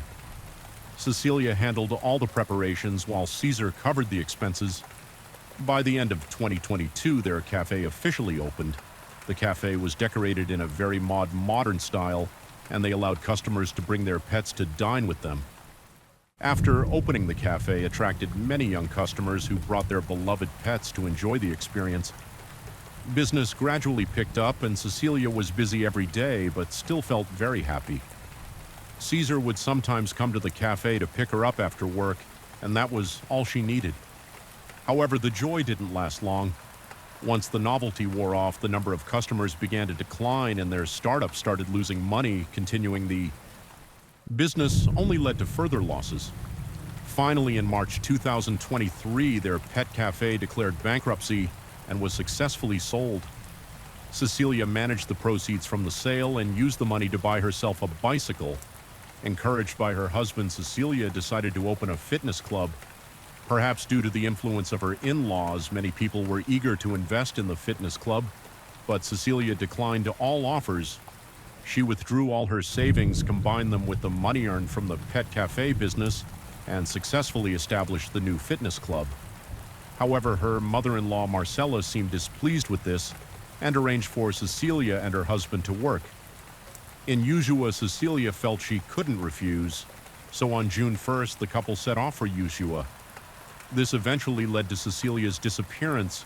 Returning to the police investigation 2 days after the missing person alert was issued, the police still hadn't received any leads given the current situation. The police agreed that this was not a simple missing person case. They then summoned Cecilia's husband Caesar to the police station to assist with the investigation. He was the last person to see Cecilia before she disappeared, but Caesar didn't come alone. He was accompanied by his mother and their lawyer. It seemed that Caesar's family had prepared for this situation. Once the news spread, the case involving a politician's family quickly attracted media attention. A crowd of reporters gathered and surrounded the police station before entering the station for questioning. Caesar and his mother were interviewed outside. The reporters asked many questions, but most were answered by Marcella. His mother, surprisingly. She told the reporters that she didn't recognize Cecilia as her daughter-in-law, stating that she was just a friend. Caesar met online. She added that her son Caesar was only 19 years old, while Cecilia was 28, making them entirely incompatible and unable to be married. Marcella also claimed that Cecilia was a vain woman who seduced her son. Additionally, she accused Cecilia of pretending to be pregnant in order to deceive them and secure a marriage license. Therefore, she suggested that this disappearance could be part of a deliberate plot when a reporter asked Caesar if he was the last person to see Cecilia. Marcella quickly interjected before he could answer. She confirmed that her son was indeed the last person to see Cecilia, but added that he wasn't the only one she had seen her as well. Marcella explained that she had traveled to BU Aries for work and witnessed her son arguing with Cecilia. During the argument, Cecilia reportedly hit and kicked her son. Marcel added that Cecilia was a rude woman who, after the fight, took her luggage and left on her own. Afterwards, Caesar accompanied her to an event and they didn't have any further contact with Cecilia. As for why Cecilia went missing, Marcella claimed ignorance. She speculated that this could be a planned scheme, considering that Caesar's father was due to participate in a primary election for a parliamentary seat in 10 days. Given the critical timing, she suggested that someone might be deliberately trying to harm their family. Marcella went on to say that she herself was planning to run for mayor in the near future and suggested that this was undoubtedly a dirty trick by her opponents. Marcella's statements caused a major stir. This was no longer just a simple missing person case. It had escalated into a political conflict. More and more people were becoming interested in the case. On the same day, a group of Caesar's father's supporters gathered outside the police station, attempting to prevent reporters from taking photos whenever someone pulled out a camera. The supporters would snatch it away and threaten to delete the footage. Some even physically attacked the reporters. The police had to step in to maintain order, but they too were met with aggression. Many people were injured, and the situation at the scene became extremely chaotic. Supporters of Caesar's father even took to the streets in protest, claiming to defend the family's rights and declaring themselves as victims. Some reporters found Gloria the mother of the missing woman, and she told the press that she wasn't interested in the political issues. Her only concern was finding her missing daughter. However, she also believed that Caesar had taken her daughter away and that her disappearance was definitely connected to him. The police conducted an interrogation with Caesar, but he claimed that after the argument with Cecilia, he lost contact with her and had no knowledge of her whereabouts. The police then interviewed Cecilia's aunt about her daily life. The aunt describes Cecilia as a very resilient person with a strong sense of self-respect, completely different from how Caesar's family portrayed her since getting married. Cecilia and Caesar had moved into the aunt's home. Cecilia was very tidy and always cared deeply about her husband's well-being. In contrast, Caesar was extremely lazy. He didn't care about cleanliness and even disliked bathing, only doing so when Cecilia reminded him. However, Cecilia never complained. Even when she was busy with work, she made an effort to cook for the family. Caesar was very picky about his food, and Cecilia would always change the dishes to suit his tastes. The aunt added, "I advised Cecilia to ask Caesar to share some of the household chores, but she didn't seem to mind. She felt that cooking every day for the person she loved was a source of happiness." The aunt also mentioned that Cecilia deeply loved her husband and sacrificed a lot for him. However, Caesar's mother instantly refused to accept her as a daughter-in-law after the marriage. Marcella frequently called Caesar, urging him to return home, and even sent the family driver to pick him up each time this happened. Cecilia felt deeply saddened, unsure of what she could do to win her mother-in-law's approval. Cecilia's aunt also revealed that her niece registered her marriage with Caesar on September 16th of last year. At that time, Caesar's social media profile listed his age as 25, but in reality he was only 18 years old in Argentina. The legal marriage age for both men and women is 18. Due to the pandemic, the young couple decided to register their marriage first and hold the wedding ceremony at a later date on the day of the marriage registration. Cecilia wore a constant smile of happiness. Her family and friends gathered to celebrate the young couple, but none of the groom's family members attended. Not even Caesar's parents. Marriage is a significant event in one's life, and Caesar is their only son. Yet his parents didn't attend or even call to congratulate them, which puzzled many people. People began questioning Caesar about this, causing him to appear slightly embarrassed. At that moment, Cecilia quickly stood up to explain that Caesar's parents were attending a very important event at the time and had actually congratulated them earlier with that the subject was dropped. If what Cecilia's aunt said is true, it's clear that Caesar's parents were never pleased with Cecilia from the start.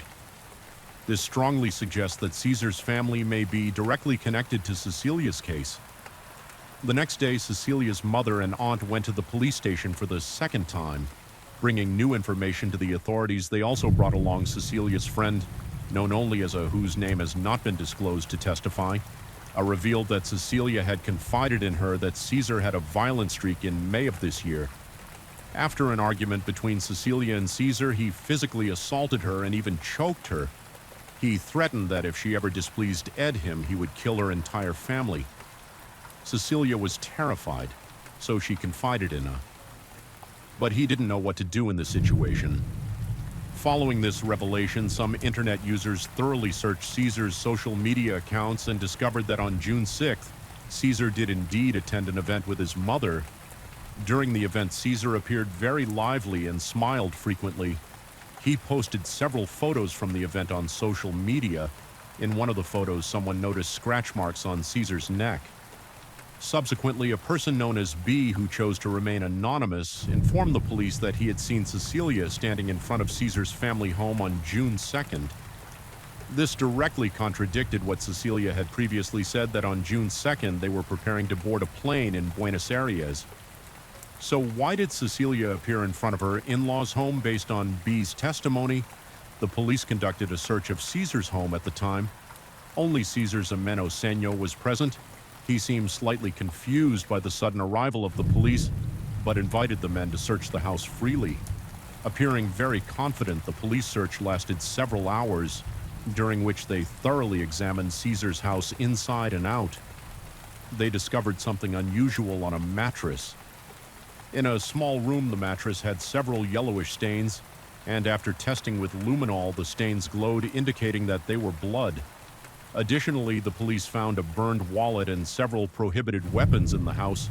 Moreover, a large sum of money was discovered in Emenciano's bedroom. When questioned about the source of the money, Emiliano gave vague answers. The police then arrested him. DNA testing later confirmed that the bloodstains on the mattress belonged to Cecilia, the missing person, As a result, Marcella was summoned by the police and became a suspect in the case. Meanwhile, Caesar's whereabouts remained unknown. The police immediately issued a nationwide arrest warrant for Caesar on June 11th. Caesar voluntarily turned himself in after arresting the entire family. The police interrogated them about Cecilia's current whereabouts. Despite the intense questioning, all three remained silent and refused to say a word. The police then investigated and questioned Caesar's neighbors to see if they had noticed anything unusual. Before or after Cecilia's disappearance, one woman told the police that on June 5th, Emerenciano had asked her if she needed a mattress, but she declined. The police also reviewed surveillance footage from the cameras outside Caesar's home and neighboring houses. After thoroughly examining the footage, they discovered that around 10 p.m. on June 1st, Caesar and the family's private driver left the house to pick up Cecilia. According to their previous plan, they were supposed to reach Corrientes that night and then fly to Buenos Aires the next day. However, the surveillance footage showed that on the morning of June 2nd, they returned to Caesar's home. The footage also captured Cecilia standing at the door, which matched the earlier testimony given by Caesar's family at around 10:30 a.m. Caesar left the house alone and returned an hour later at 10:02 p.m. Caesar left the house again, this time carrying a black plastic bag. The police noted that Caesar had 3 scratch marks on his neck as he exited the house for hours later at 5 p.m. The family's driver and Caesar's mother returned home at 5:12 p.m. The driver left on a motorcycle by himself. Later that evening, the driver returned to Caesar's home in a Toyota pickup truck, went inside briefly, and then drove away at 7:27 p.m. The police suspect that during this time, Cecilia was murdered and that the Toyota pickup truck was used to transport her body for disposal at 9 p.m. Caesar and his parents left their home. Surveillance footage from that night showed them driving to another property owned by Emerenciano.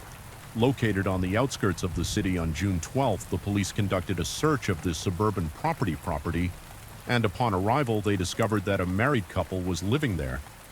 This couple was responsible for taking care of the property. The police questioned them about the Caesar family's visit on the night of June 2nd, asking what they were doing there. So late, the couple claimed that the family stayed only briefly and then left, insisting that nothing unusual happened. Let's pause here for a moment. Clearly, the couple wasn't being truthful. It's highly unlikely that the entire family would drive out to a remote property in the middle of the night just to chat for a bit and then leave. Moreover, these two were merely employees of the Caesar family, so it's doubtful there was anything of great importance between them. Therefore, the police immediately began a thorough search in an abandoned pigsty at the back of the property. They found signs of burning among the ashes. They discovered a small bone fragment after laboratory analysis. It was determined to be a human bone, but it was too badly burned to extract DNA. At the end of June, the police conducted another search in a residential area named after Emerenciano. This was because a new asphalt road had been laid in this area shortly after Cecilia's disappearance. The police suspected that part of her remains might have been buried beneath the asphalt. They brought in professional construction workers to dig up the road. But aside from sand and rocks, no human remains were found. The police then conducted a thorough search of the residential area, and from a nearby riverbed, they retrieved a burned-out travel trip trunk, reduced to just its frame in the same area. They also found a ring, a pair of earrings, a pendant, and a human finger bone. After Cecilia's mother identified them, it was confirmed that these items belonged to her daughter. With this evidence in hand, the police arrested the family's driver, Caesar's mother, and the couple who looked after the suburban property. During the police investigation, the driver was the first to be interrogated. He revealed that on June 2nd, Caesar suddenly told him there was no need to go to the airport. They got out of the car. Midway, and the driver didn't know where the two went. Later that afternoon, Caesar called him back. When the driver entered the house, he found Cecilia lying motionless on the floor, no longer breathing immediately. Marcella instructed the driver and his wife to help clean up the scene. At first, the driver didn't want to comply, knowing it was illegal, but Marcella reassured him, saying that he shouldn't worry because she would take full responsibility if anything happened. Additionally, she promised the driver a generous reward. Tempted by the money, he and his family agreed to go along with the plan. The couple who looked after the suburban property also confessed they admitted that on the night of June 2nd, Cecilia, already lifeless, was gagged and brought to the suburban house. They didn't know what had happened, only that Marcella disliked her daughter-in-law. They heard that Marcella didn't want to pass on the family's wealth to the daughter-in-law and only wanted to leave it to her son when they saw Cecilia being dragged out of the car. They were terrified, however. Marcella threatened them and ordered them to keep quiet, warning that they would lose their jobs if they didn't comply. At the time, the couple had no other place to go, so they were very afraid.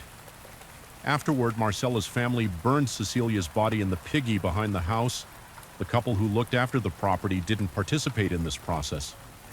They were too terrified, faced with such overwhelming evidence. Marcella finally confessed her guilt to the police. However, she claimed that Cecilia was the victim of her own plot and insisted that neither her husband nor her son were involved. Marcella admitted that she never liked Cecilia as a daughter-in-law. Cecilia was much older than her son, and the family couldn't accept someone of her background. Marcella felt that Cecilia had taken her son's love away from her and was too selfish to let him return home. She also said that she had long reached a point where she couldn't stand Cecilia anymore, which is why she wanted her to disappear. However, the police didn't believe Marcella's testimony, suspecting that she was trying to protect her son. In the end, the family couldn't withstand the pressure, and Caesar confessed to murdering Cecilia. He stated, "I love my wife very much, but my mother always thought she wasn't good enough under my mother's influence. I gradually came to believe that Cecilia was only with me because of her greed for the family's wealth." In reality, the couple's marriage had been strained from the beginning. Even though they had married in 1850 September 2022, they were already considering divorce. But Cecilia kept this a secret from her family. It was unclear why she felt the need to hide it under his mother's influence. Caesar eventually harbored malicious intentions and ultimately acted against his wife. Additionally, Emiliano also admitted to being involved in the crime. There are rumors that the two agents who appeared at Gloria's house on the night of June 4th might have been members of a faction opposing Emil Lanciano. It's believed that they were monitoring the family and happened to witness the crime. However, for reasons unknown, they didn't report it to the police, but instead assumed false identities to inform the victim's mother in the aftermath of the crime. Gloria was heartbroken over the loss of her daughter, and many people mourned Cecilia. In July 2023, a spontaneous protest was organized, demanding justice for Cecilia and her family. Cecilia's mother revealed to the media that after her daughter's tragic death, she received a threatening message stating, "If you do anything, your other daughter will face the same fate." Cecilia's aunt also received similar threats, and their family experienced power outages and internet disruptions. Despite these pressures, they remained determined to seek justice for Cecilia, regardless of the sinister forces at the time. Emino was still a significant local figure, and despite the crime, he retained considerable support from the community. He was also a close friend of the current governor of Chaco province. As of now, the truth about the case has been uncovered, but it has not yet gone to trial. The trial is expected to begin in early 2024, and it's possible that more details will emerge during this process. However, as of now, no new information has been released from the ongoing investigation. We'll have to wait and see what sentences will be handed down to Cesar Sena's family. That brings us to the conclusion of today's story. Although the perpetrators have not yet been sentenced, this case leaves us with valuable lessons. Cecilia and Cesar Sena could have had a beautiful ending. If Marcella had respected her son's choices, things wouldn't have escalated if Cesar had stood firm and distinguished right from wrong. Unfortunately, Cecilia, the tragic victim, didn't protect herself and clung to something that wasn't truly hers. Story 4. Have you ever wondered what life is really like? Behind the walls of an ordinary home, sometimes the smiles and family photos might be hiding painful tears. Promises of love can turn into shackles that imprison, and hands that once caressed lovingly can become weapons that inflict harm. A house that seems ordinary from the outside but hides a silent tragedy within. On October 28, 2007, just 3 days before Halloween, the town of Bolingbrook was bustling with preparations for the holiday. Stacy and Kales was no exception. That day, Stacy planned to visit a friend's house to help with painting at just 23 years old. Stacy was already a mother of 4. The 2 oldest children were from her husband's previous marriage, while the 2 younger ones were hers. With her husband, after they got married, Stacy married at the age of 19, while her husband, Drew Walter Peterson, was a middle-aged man of 49. He was a well-known local police officer who had even been honored as Officer of the Year. Despite the significant age difference, Stacy deeply loved her husband. In the beginning, she was even willing to be his mistress because she believed Drew was charming, successful, and a good father after they got married. Stacy devoted herself entirely to caring for their family. Daily tasks like cooking, cleaning, and looking after 4 children were never an issue for her. After all, living in a big house with a husband who had a stable job and some savings was the life Stacy had always dreamed of. She believed that her marriage would certainly be a happy one. Stacy had a great relationship with everyone in town. She was always eager to help her friends. According to her usual routine, she should have arrived at her friend's house early today to help with the painting, but when her friend hadn't seen Stacy by 10 a.m., she decided to call her. It turned out that Stacy had slept in a bit and said she would be there soon. However, by the afternoon, Stacy still hadn't shown up. The friend who also knew Stacy's younger sister, Cassandra Case, decided to tell her about the situation. Cassandra, just a year younger than her sister, was very close to Stacy. When she found out that she couldn't reach Stacy, she became extremely worried. Just the night before, during a conversation between the sisters, Stacy had made a cryptic remark, "If anything happens to me, remember it wasn't an accident, it was definitely caused by your brother-in-law." In fact, this wasn't the first time Stacy had said something like that recently. She had been confiding in friends and family that her husband was a very frightening man, and she feared he might kill her at any time since their marriage. In 2003, the past 4 years had been enough for Stacy to see her husband's true nature. The sweet love she once felt had faded away, replaced by harsh words, tight control, and worst of all, violence. Her husband would drive by to check on her, or constantly call her to know what she was doing and where she was going. If she went grocery shopping, he would inspect the receipts, and if she went for a haircut, he might call her 8 times. Stacy's once beautiful dreams had completely shattered. Now her only hope was to escape from this man as soon as possible. So when Cassandra learned that her sister had broken a promise to a friend without explanation, she grew even more concerned, unable to reach Stacy on her cell phone. She called Stacy's home directly. One of Stacy's children answered and said their mother had gone to visit their grandfather. Cassandra immediately called her father, but he told her that Stacy had not visited him at all by 11 p.m. Cassandra still hadn't been able to contact Stacy, so she decided to drive to her sister's house to check on things. But when she arrived, only the 4 children were home. Both her brother-in-law and sister were nowhere to be found. Their 2 cars were also gone.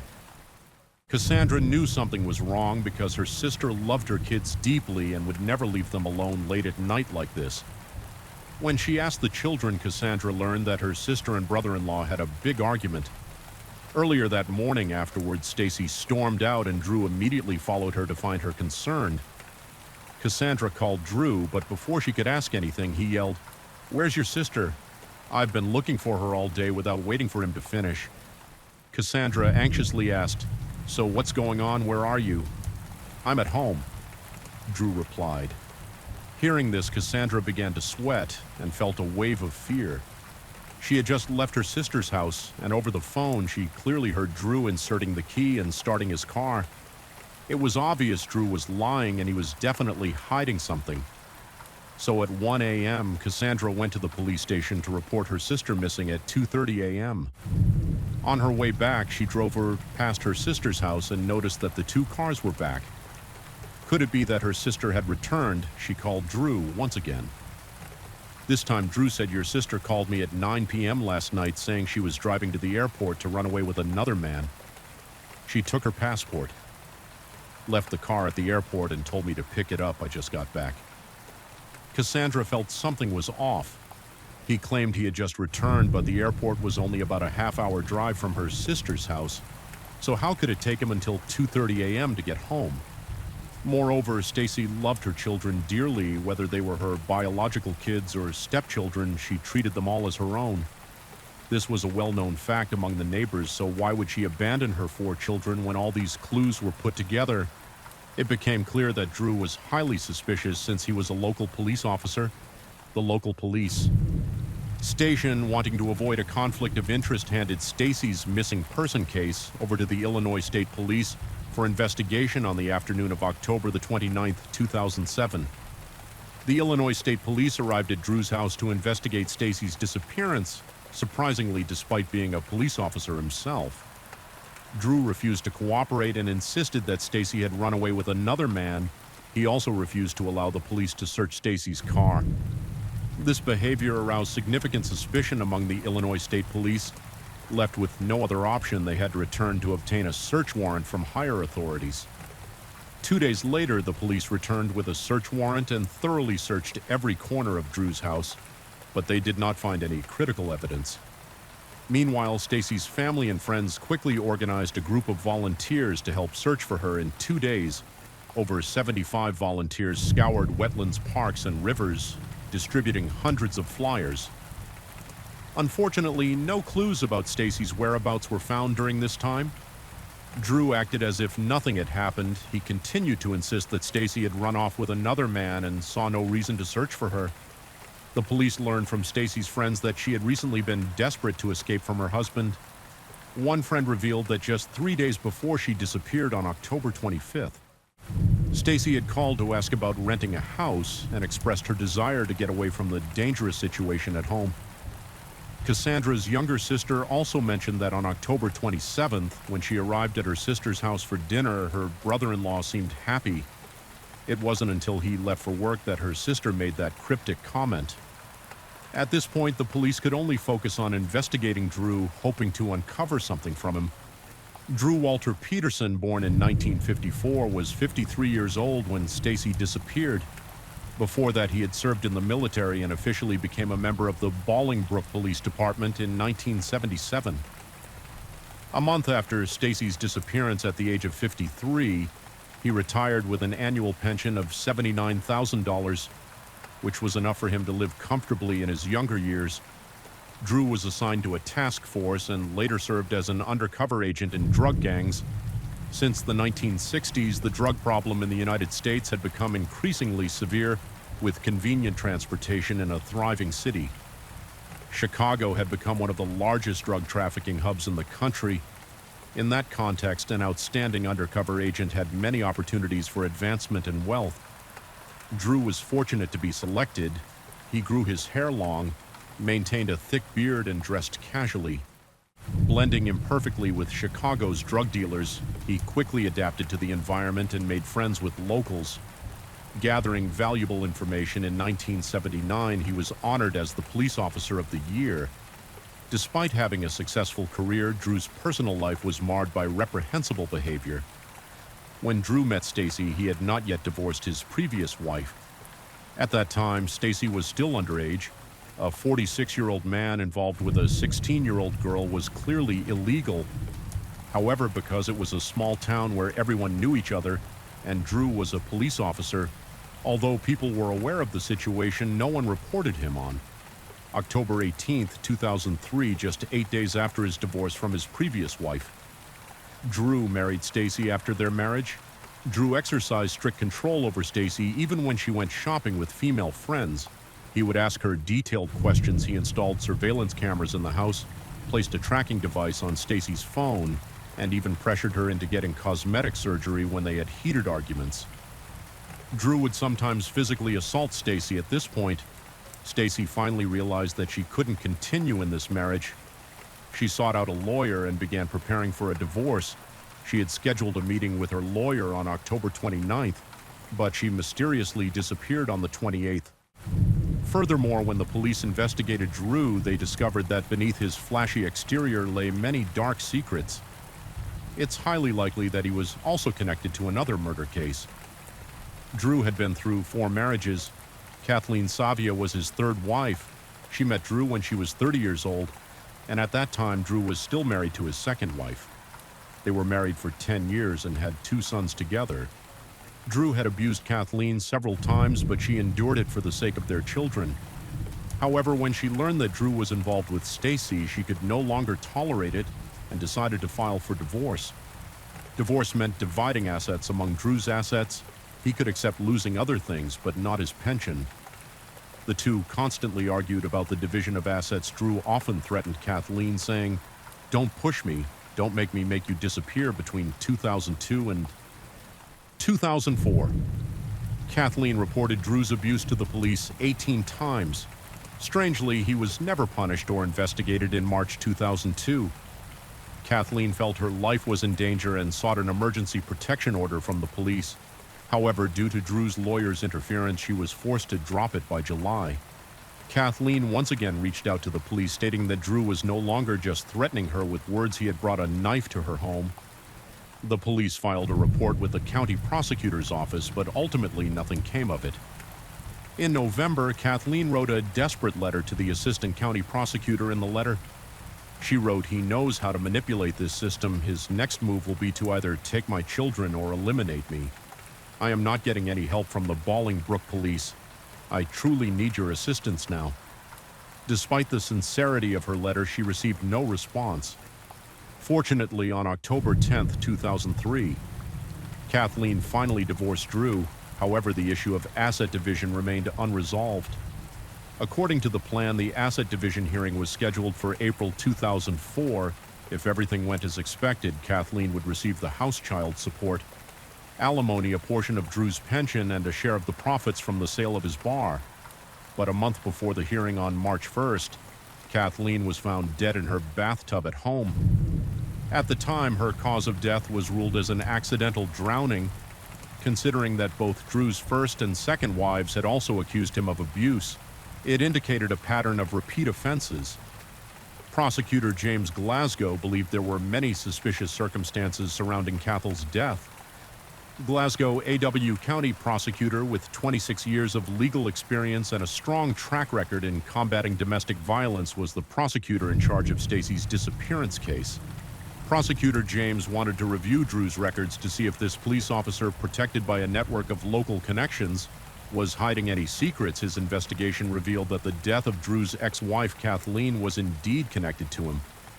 First, the timing was too coincidental, exactly 1 month before the asset division hearing.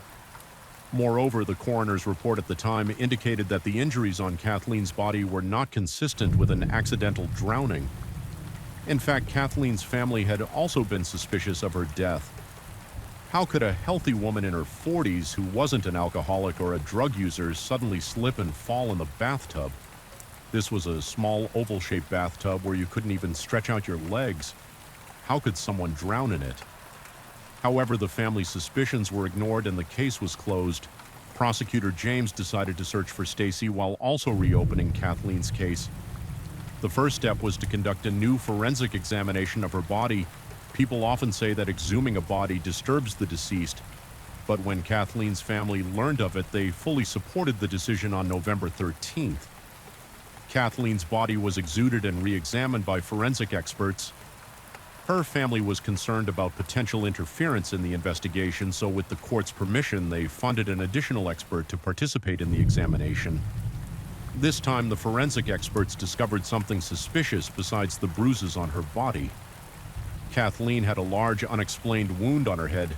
Clearly, this couldn't be explained by an accidental drowning. It appeared to be the result of a heavy blow. Finally, the forensic experts and authorities reached a unanimous conclusion. Kathleen's death was a meticulously planned murder. When this conclusion was announced, it caused a significant public outcry as it completely contradicted the accidental death ruling from 3 years earlier. According to the records from that time, Drew had stated on Friday, February 27, 2004, "I picked up my 2 kids to spend the weekend with them on Sunday evening. I brought the kids back to Kathleen's house, but the door was locked and no one answered the phone, so I had to take the kids back home by March. First, I had called Kathleen dozens of times, but she still didn't answer that. Evening, I went to her house again, but no one opened the door. I thought something might have happened, so I called a locksmith to open the door and also gathered 4 neighbors.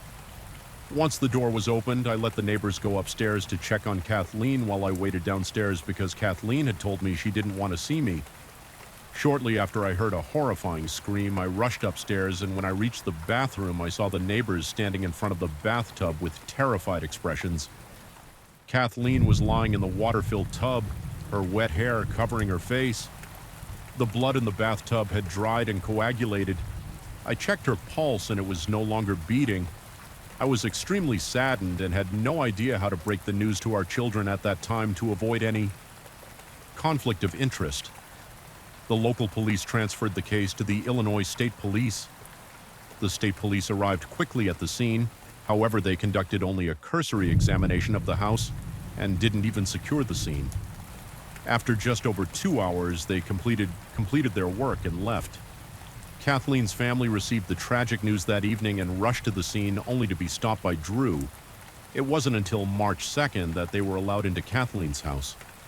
By then it was too late. The police had already left, and Drew was cleaning the bloodstains from the bathtub, claiming he was doing so to prevent their children from seeing it and becoming frightened. Despite the many suspicious circumstances surrounding Kathleen's death, the jury unanimously concluded that it was an accidental drowning. At that time, one of the jurors knew Drew personally. Although this person hadn't been to the scene, they kept praising Drew as a good cop who couldn't possibly harm his wife. Most importantly, Stacy provided Drew with an alibi. As a result, the jury took less than an hour to confirm that Kathleen had died from an accidental drowning after Kathleen's death. Drew, as the beneficiary, received $1 million from her life insurance policy. He also presented a will that they had previously signed, which stated that after Kathleen's death, Drew would inherit all of her assets. Just over a month after Kathleen's passing, Drew quickly sold her house. Looking back at Kathleen's case, the process of concluding that she had drowned accidentally was clearly too hasty.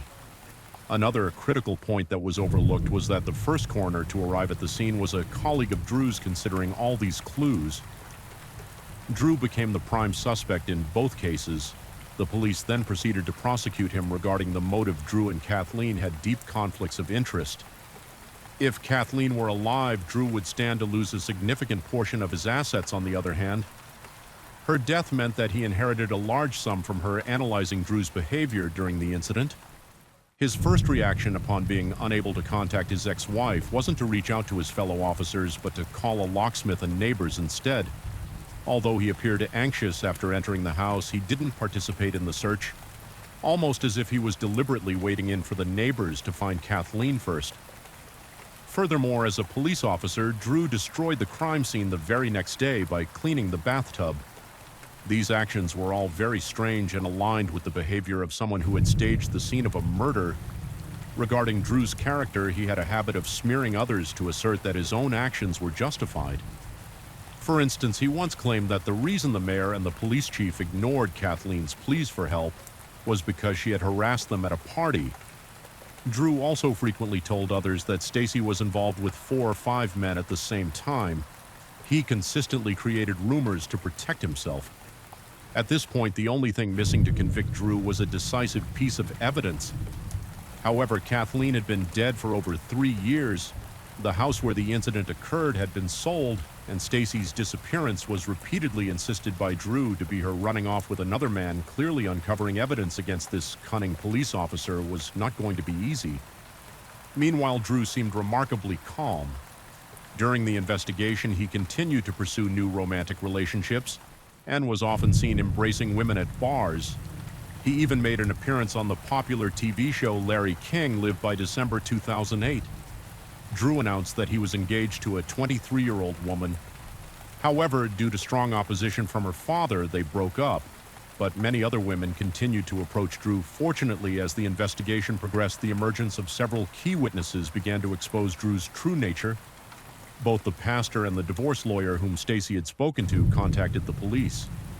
They both revealed that before she disappeared, Stacy had confided in them, saying that she had helped Drew create a fake alibi.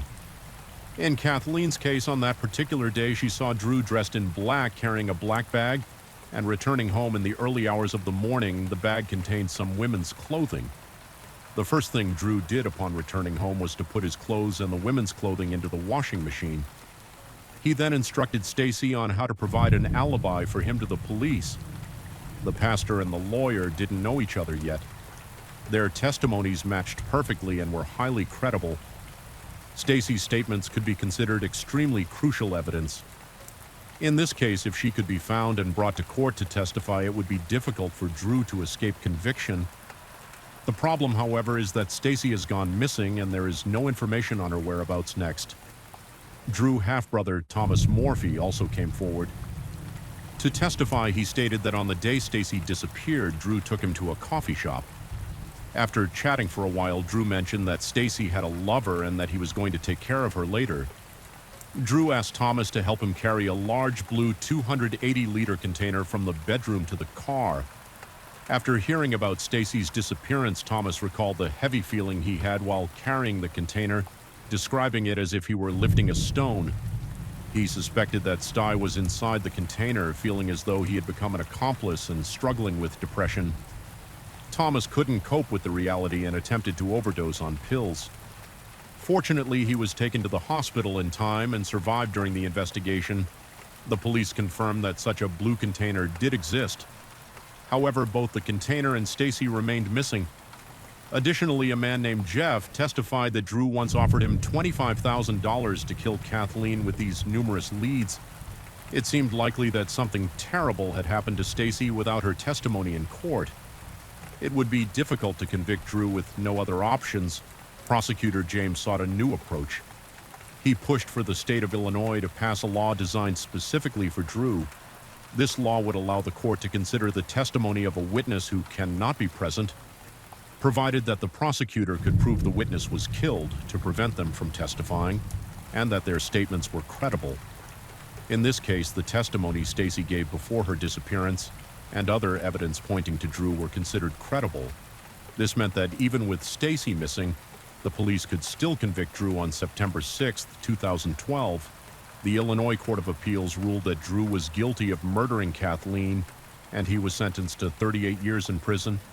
However, Drew was not satisfied with the verdict. Even after being imprisoned, he continued to appeal, but all of his appeals were subsequently denied.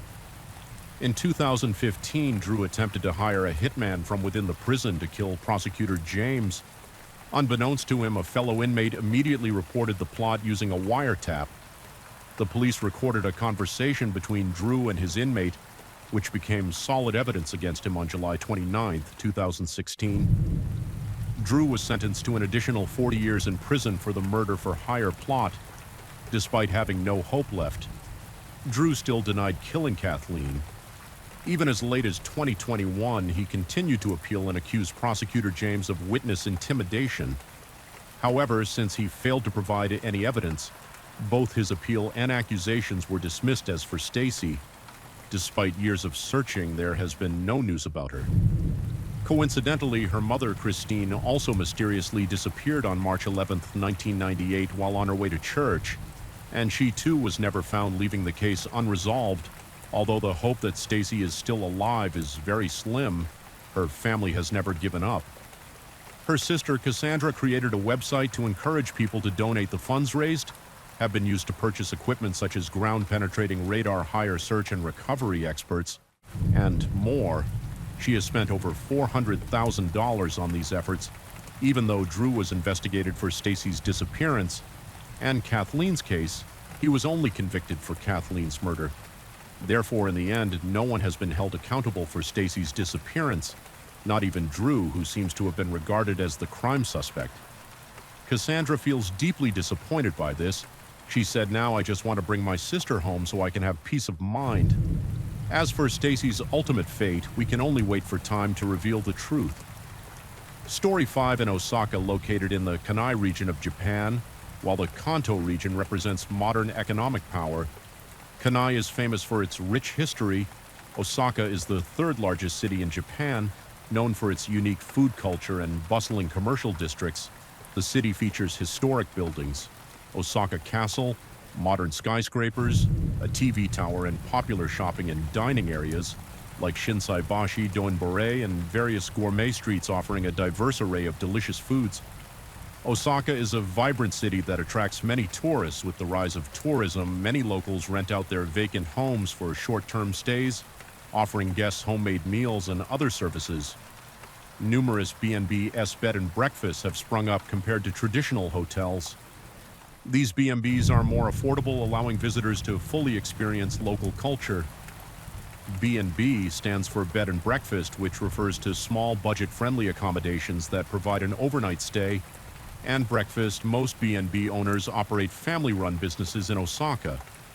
Many locals have developed personalized B&Bs based on various themes such as hot springs, Japanese cuisine, and other local specialties. However, among the many B&Bs, there are also black B&Bs where guests don't need to show identification to check in. These black B&Bs are less formal with basic facilities and environments, but their relatively low prices make them popular with certain groups. The main character of the story is Saki Kondo. She was born in Hedi City, Hyogo Prefecture. Saki worked as a saleswoman at a parts manufacturing company in Maa City, Hyogo Prefecture, northwest of Osaka in 2018. After a day of work, Saki left the office as usual. She said goodbye to her colleagues, packed her belongings, and left the company. That evening after work, she took a train straight to Osaka upon arriving. She walked hand in hand with a man, and they headed in a certain direction before disappearing into the night. On Saturday, February 17, 2018, the Hgo Profil police received a call from a woman reporting that her daughter, Saki Kondo, had been missing for 2 days. Saki was known for her dedication to her job. When she failed to show up for work the previous day without requesting leave and her supervisor was unable to reach her, they contacted her mother to check on her. Saki's mother, who lived in their hometown in Hyogo Prefecture, stayed in close contact with her daughter every day after receiving the call from Saki's colleague. She became very worried. She immediately tried calling Saki's cell phone but couldn't get through after waiting another day without hearing back. She grew increasingly anxious and felt something was wrong, so she decided to contact the police upon receiving the report. The police promptly launched an investigation. The missing person, Saki Kondo, a 27-year-old office worker, was employed in Maa City, Hyogo Prefecture. She had previously lived with her mother, older brother, and grandfather. Her father, who worked in metal processing, had been working in Thailand for an extended period. It was rare for him to have the opportunity to return home and reunite with the family almost every year. Saki's family planned a trip together to visit her father in Thailand. During these trips, Saki developed a strong desire to travel abroad, determined to pursue her passion. Saki worked hard to improve her English, hoping to visit more countries in the future. Over the years, she attended a prestigious all-girls private school in Hyogo Prefecture. With excellent academic performance, she joined the school's brass band club and lived life to the fullest each day. From a young age, Saki placed great importance on language learning, particularly English. She made significant efforts and achieved a high level of proficiency, allowing her to read English magazines and watch English videos without any difficulty after graduating from high school. She was accepted into a local university with her strong English skills. She often spent her holidays traveling to European countries for short trips, where she made several international friends. After graduating, Saki started working early and went through a few job changes. 2 years ago, she secured a position as a saleswoman at a parts manufacturing company in Maa City. She then moved into the company's employee dormitory and began living independently. Saki was a warm and cheerful person. If she encountered a foreigner asking for directions while on the street, she was always kind enough to help.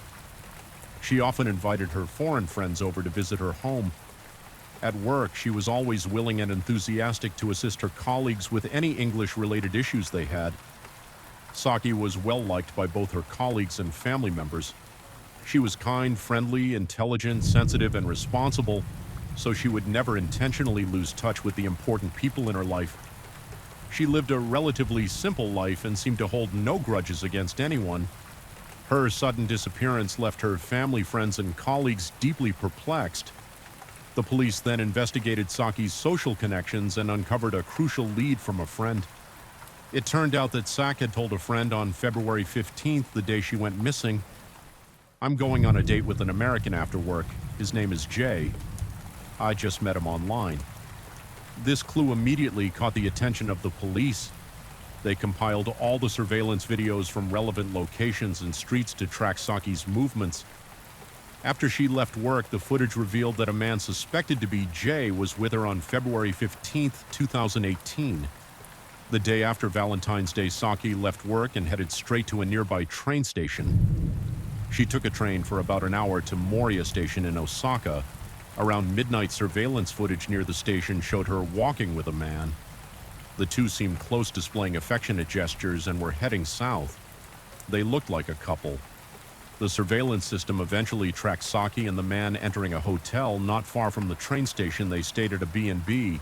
However, in the following days, the surveillance footage only showed the man repeatedly entering and leaving. But Saki was not seen again. The man in the footage had a tall, slender build and kept his face fully covered. Surveillance video showed him wearing black clothing, including black pants, a black short jacket, and black short boots. He also wore a black baseball cap, a white face mask, and a pair of dark sunglasses. Completely obscuring his face, it seemed like he was trying to hide something additionally for reasons unknown. He was always seen carrying a large backpack when entering and leaving the premises, which looked quite suspicious. The B&B they stayed at was located in the Hijismoshi district of Osaka. It was an old 3-story building. The exterior, white walls appeared to have not been cleaned for a long time, showing signs of yellowing. The walls had several low rectangular windows. The police managed to track down the owner of the B&B, hoping he still had a record of the guests who checked in at that time. However, unfortunately, it turned out to be a black market B&B while it was listed for rent on Airbnb, a popular home rental app. It didn't have a proper business license. This meant that guests could book a room through the app without providing their real identity. As a result, the police were unable to determine the identity of the suspicious man. The police then shifted their focus back to the surveillance footage to track down the suspect. At that time, road surveillance systems were quite advanced and had a high coverage rate in the cities. The suspect seemed to be focused only on disguising himself and hiding his identity without much awareness of counter-surveillance measures, so his movements were relatively easy to trace. Through the video footage, the police quickly pinpointed his location. A few days after Saki's disappearance, the suspect had left Osaka and moved to several other B&Bs and was currently in Nara City. On February 22, 2018, a week after the disappearance, police arrested the suspect at a B&B in the area. The suspect was identified as Yevi Vasvik Baikar, born in 1991, a 27-year-old American tourist. He went by the name Jay online. The same person who had gone on a date with Saki Jay was born in Odessa, Ukraine. His mother, Regina, was Ukrainian and his father was Bulgarian. A professional doctor when Jay was young, his parents divorced later. His mother met Benny. Daisy, an engineer from the United States, they connected through a social networking site, specifically one that linked North American men with Eastern European women. After getting to know each other, Mr. Daisy fell in love with his mother. He personally traveled to Ukraine to bring her and Jay back to live with him. After returning to Texas, the two got married and started a new family life together. This is how Jay, then 9 years old, became an American citizen. Jay's stepfather treated him like his own son and cared for him with all his love. However, Jay never fully opened up to him in his stepfather's eyes. Jay was very shy and always seemed to be just his mother's son. He had very few friends and didn't seem interested in expanding his social circle, only talking to his mother at home. No matter how much his stepfather cared, Jay chose to remain silent. On the other hand, it seemed that his mother had her own plans. After getting married and immigrating to the U.S., she began working towards obtaining a nursing degree. After several years of hard work and study, she achieved her dream and established herself in the United States. One day, she quietly took Jay and left Mr. Daisy. He searched tirelessly for them, but for a long time there was no news. This caused him great heartbreak. Then one day, he unexpectedly received a letter from his wife, Regina. Before he could feel any joy, he was left stunned. Regina had actually requested that he sign the divorce papers enclosed in the letter. It turned out that she had never truly loved him, but had only used him to become a legal U.S. citizen after leaving Texas. She and her son moved to Long Island, New York, where she found a job using her nursing certification. Not long after she met and fell in love with a local engineer, they eventually planned to get married. It was at this point that she realized she was still legally married to Mr. Daisy, whom she had long forgotten. So she wrote to him openly requesting that he sign the divorce papers upon reading the letter. Mr. Daisy finally understood everything. He realized he had merely been a means for her to immigrate to the United States. No longer wanting to hold on in vain, he was ready to sign the divorce papers afterward. Regina was free to marry her new love, as she had hoped the two of them moved to a house in Mastic Beach and began the happy life they had long desired in 2007. Jay enrolled at William Floyd High School in the area and excelled during his 4 years there. After graduating in 2011, he voluntarily enlisted in the military and successfully passed the exams. He joined the U.S. Air Force as he had hoped. According to regulations, Jay was required either to serve in the military for 4 years, but for reasons unknown, he was discharged after only 11 months and returned to his hometown in Long Island. In the time that followed, he led an idle life. Those who knew Jay were surprisingly unanimous in their assessment of him. They described him as quiet, shy, and reserved. He seemed to have a deep fascination with Japanese culture, always eager to visit Japan for vacations, and had traveled there more than 10 times. However, his purpose in going to Japan was not so simple.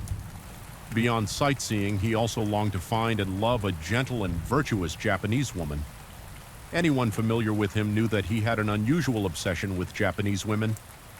He had once confessed to a friend that he wanted to marry a Japanese wife. At the end of January 2018, Jay obtained a 90-day tourist visa and flew from the United States to Kai, Japan. He planned to stay there for an extended period to enjoy a fulfilling experience from this perspective. It's no surprise that Jay met Saki. However, when confronted with accusations regarding Saki's disappearance, Jay refused to admit anything, stating, "I don't know anything about her." With the surveillance evidence in hand, the police, of course, did not believe his denial. On the same day Jay was arrested, the police also obtained a search warrant from the court. A search was conducted at the B&B where the two had stayed, but the police did not find Saki inside, nor did they find any of her belongings or suspicious bloodstains in the worst-case scenario. So what method did Jay use to make a living? Breathing persons suddenly disappear into thin air right before everyone's eyes. A sudden, ominous feeling began to take hold. The police realized that the chances of Saki still being alive somewhere were incredibly slim. It was possible that she had been murdered over the next 2 days. The police carefully searched the B&B again and also checked other B&Bs where the suspect had stayed in recent days. Finally, they found a crucial clue at one of these locations. The suspicious B&B was located at Hanazono Wanam, Naru, Osaka, just a 6 to 7 minute walk from the nearest station.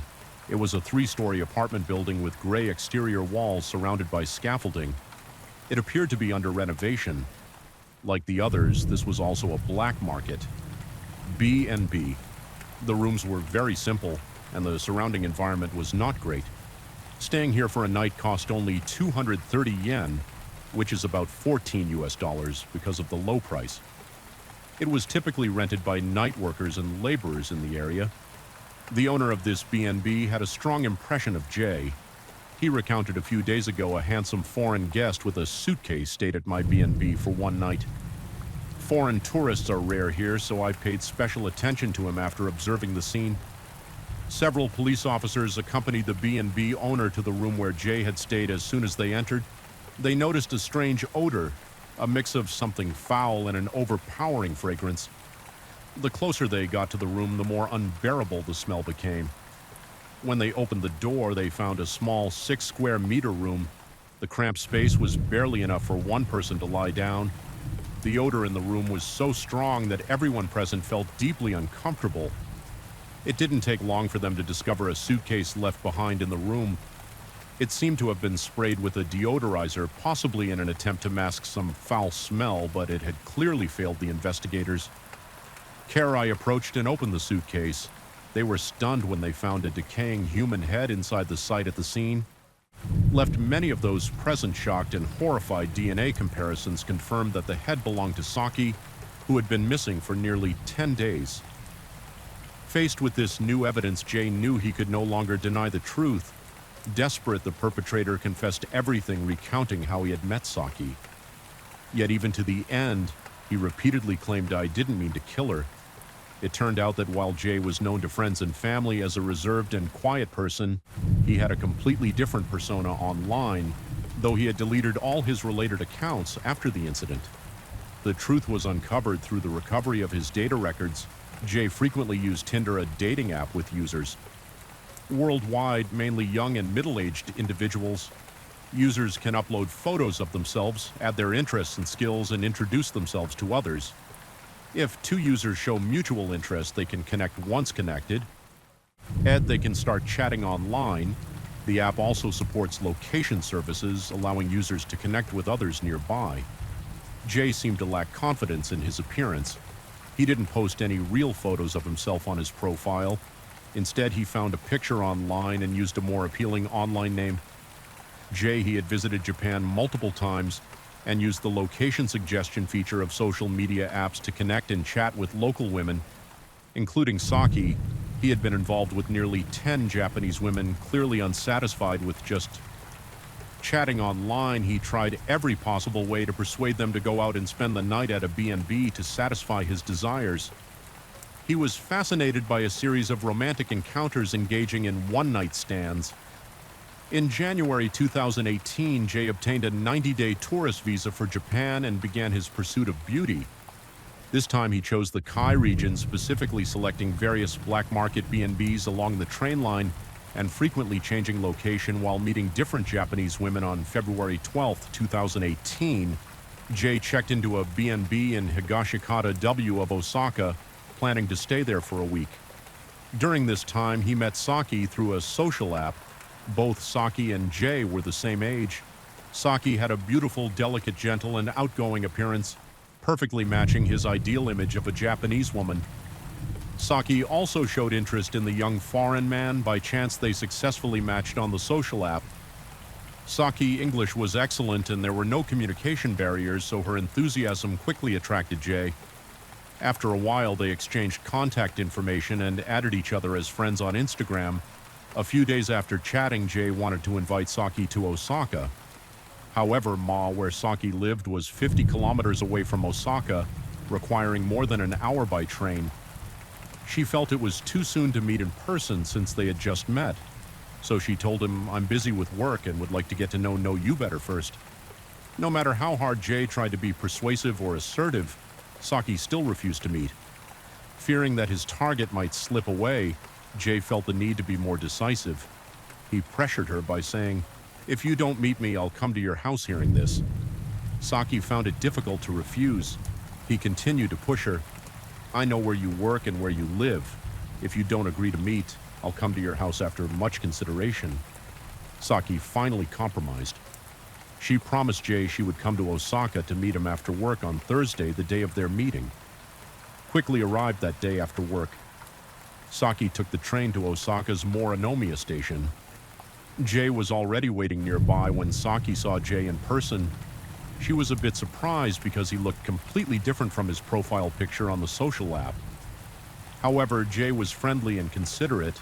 After a few pleasant exchanges, Saki let her guard down and the two walked together toward the B&B, laughing and chatting closely. The next day was still a work day for Saki, so she planned to return to Emma early to be on time for work and had no intention of staying long, but she never imagined she would never get the chance to return. During the investigation, the police discovered that before Saki, there had been 4 to 5 other women who stayed at the same B&B with Jay. However, none of them were harmed. Saki was the only victim. Currently, finding the rest of Saki's remains had become the top priority. After several days of interrogation, Jay finally admitted to dismembering and disposing of Saki's body. However, he remained tight-lipped about what had happened at the B&B that night on February 25, 2018. Based on Jay's confession, the police went to the mountains near Osaka and entered the forest. After searching, they found a spot where the ground had been disturbed. There, the police discovered Saki's arm and her torso was found not far away. On the same day, Saki's legs were found in a bamboo grove in Kyoto. No one could have imagined that Saki, who was so kind and enthusiastic, would meet such a tragic end. Her family was devastated after learning the news about their daughter. The forensic report indicated that Saki died from suffocation, but to this day, Jay still refuses to confess the truth. He appears very fearful and repeatedly tells the police, "I didn't mean to." The police speculate that the two may have had an argument at the B&B during which Saki was accidentally killed by Jay after realizing that Saki was no longer breathing. Jay became terrified once he calmed down. He started thinking of ways to cover up the incident, quickly turning off Saki's phone to prevent her family and friends from contacting her. He then logged out of their social media accounts to hide their connection. Finally, he searched the internet for various methods to dispose of the body and carried out his plan. The next day, Jay went out with a large bag on his back and purchased a saw and a bottle of deodorizer. He extended his stay at the room for a few more days and quietly dismembered Saki's body in the rented room. During the night, he disposed of her body parts in the mountains of Osaka and Kyoto. As for the head, the most easily identifiable part, he placed it in a suitcase and hid it in another B&B to mask the odor. He sprayed a large amount of deodorizer in the room to prevent others from noticing. However, his efforts were ultimately futile. Strangely, Jay didn't seem to have any intention of fleeing Japan. When he was arrested, he was staying at a B&B in Nara. After the incident, he had ample time to escape and return to the U.S., but he didn't seem to have any such plans and continued his travels as planned after hearing the news of his daughter's murder. Saki's father, who was far away in Thailand, hurried back to Japan. For the next year, he closely followed the developments of the case. He hoped the court would handle the case and severely punish the murderer to bring justice for his daughter. A year after the incident in 2019, the case was tried at the Kobe District Court since it couldn't be proven that Jay had the intent to commit murder. He was ultimately convicted of 2 crimes, manslaughter and disposing of a body. Jay appeared gone in court. He continued to defend himself, insisting that he never intended to kill her, and pleaded for Saki's family to forgive him. He repeatedly apologized, saying, "I will carry the burden of this crime until the day I die." However, no one believed his words. Although his intent at the time of the crime couldn't be determined, his actions afterward showed no remorse. Instead of turning himself in, he tried to cover up the crime by deleting accounts, dismembering and burying the victim's body. These were all deliberate, selfish, and callous acts. Due to the clear evidence, the trial proceeded swiftly on January 22, 2019. The Kobe District Court officially convicted Jay of manslaughter and other charges, sentencing him to 8 years in prison. This sentence sparked outrage among many people. Saki's family felt deeply disappointed, believing that the punishment was too lenient for the killer and that the truth had not been fully revealed. The trial ended hastily, with Jay remaining silent and uncooperative. They may never know why their daughter was killed. It's worth noting that in the past 2 years, this was the 8th illegal incident involving the use of B&Bs in Japan. The severity of this case brought attention to the issue of black market B&Bs among relevant authorities. Following the incident, Japan has made efforts to regulate the B&B industry today, privately managed. B&Bs are required to verify the true identity of their guests to prevent black market B&Bs from attracting tourists and becoming breeding grounds for crime. As of now, Jay has served 5 years of his sentence and he will soon be released in 3 years. However, Saki, a young woman who once had a bright future and dreams of traveling the world, will never have the chance to fulfill those dreams. As the rain gently falls and the night grows deeper, thank you for joining me here at Mr. Night Scared True Crime Stories. Remind us of life's mysteries and the importance of staying aware, even as we seek comfort in the quiet of the night. If you've enjoyed tonight's tale, don't forget to like, share, and subscribe. Let the rain carry you to a peaceful sleep, and until we meet again, stay safe, stay curious, and let the night watch over you.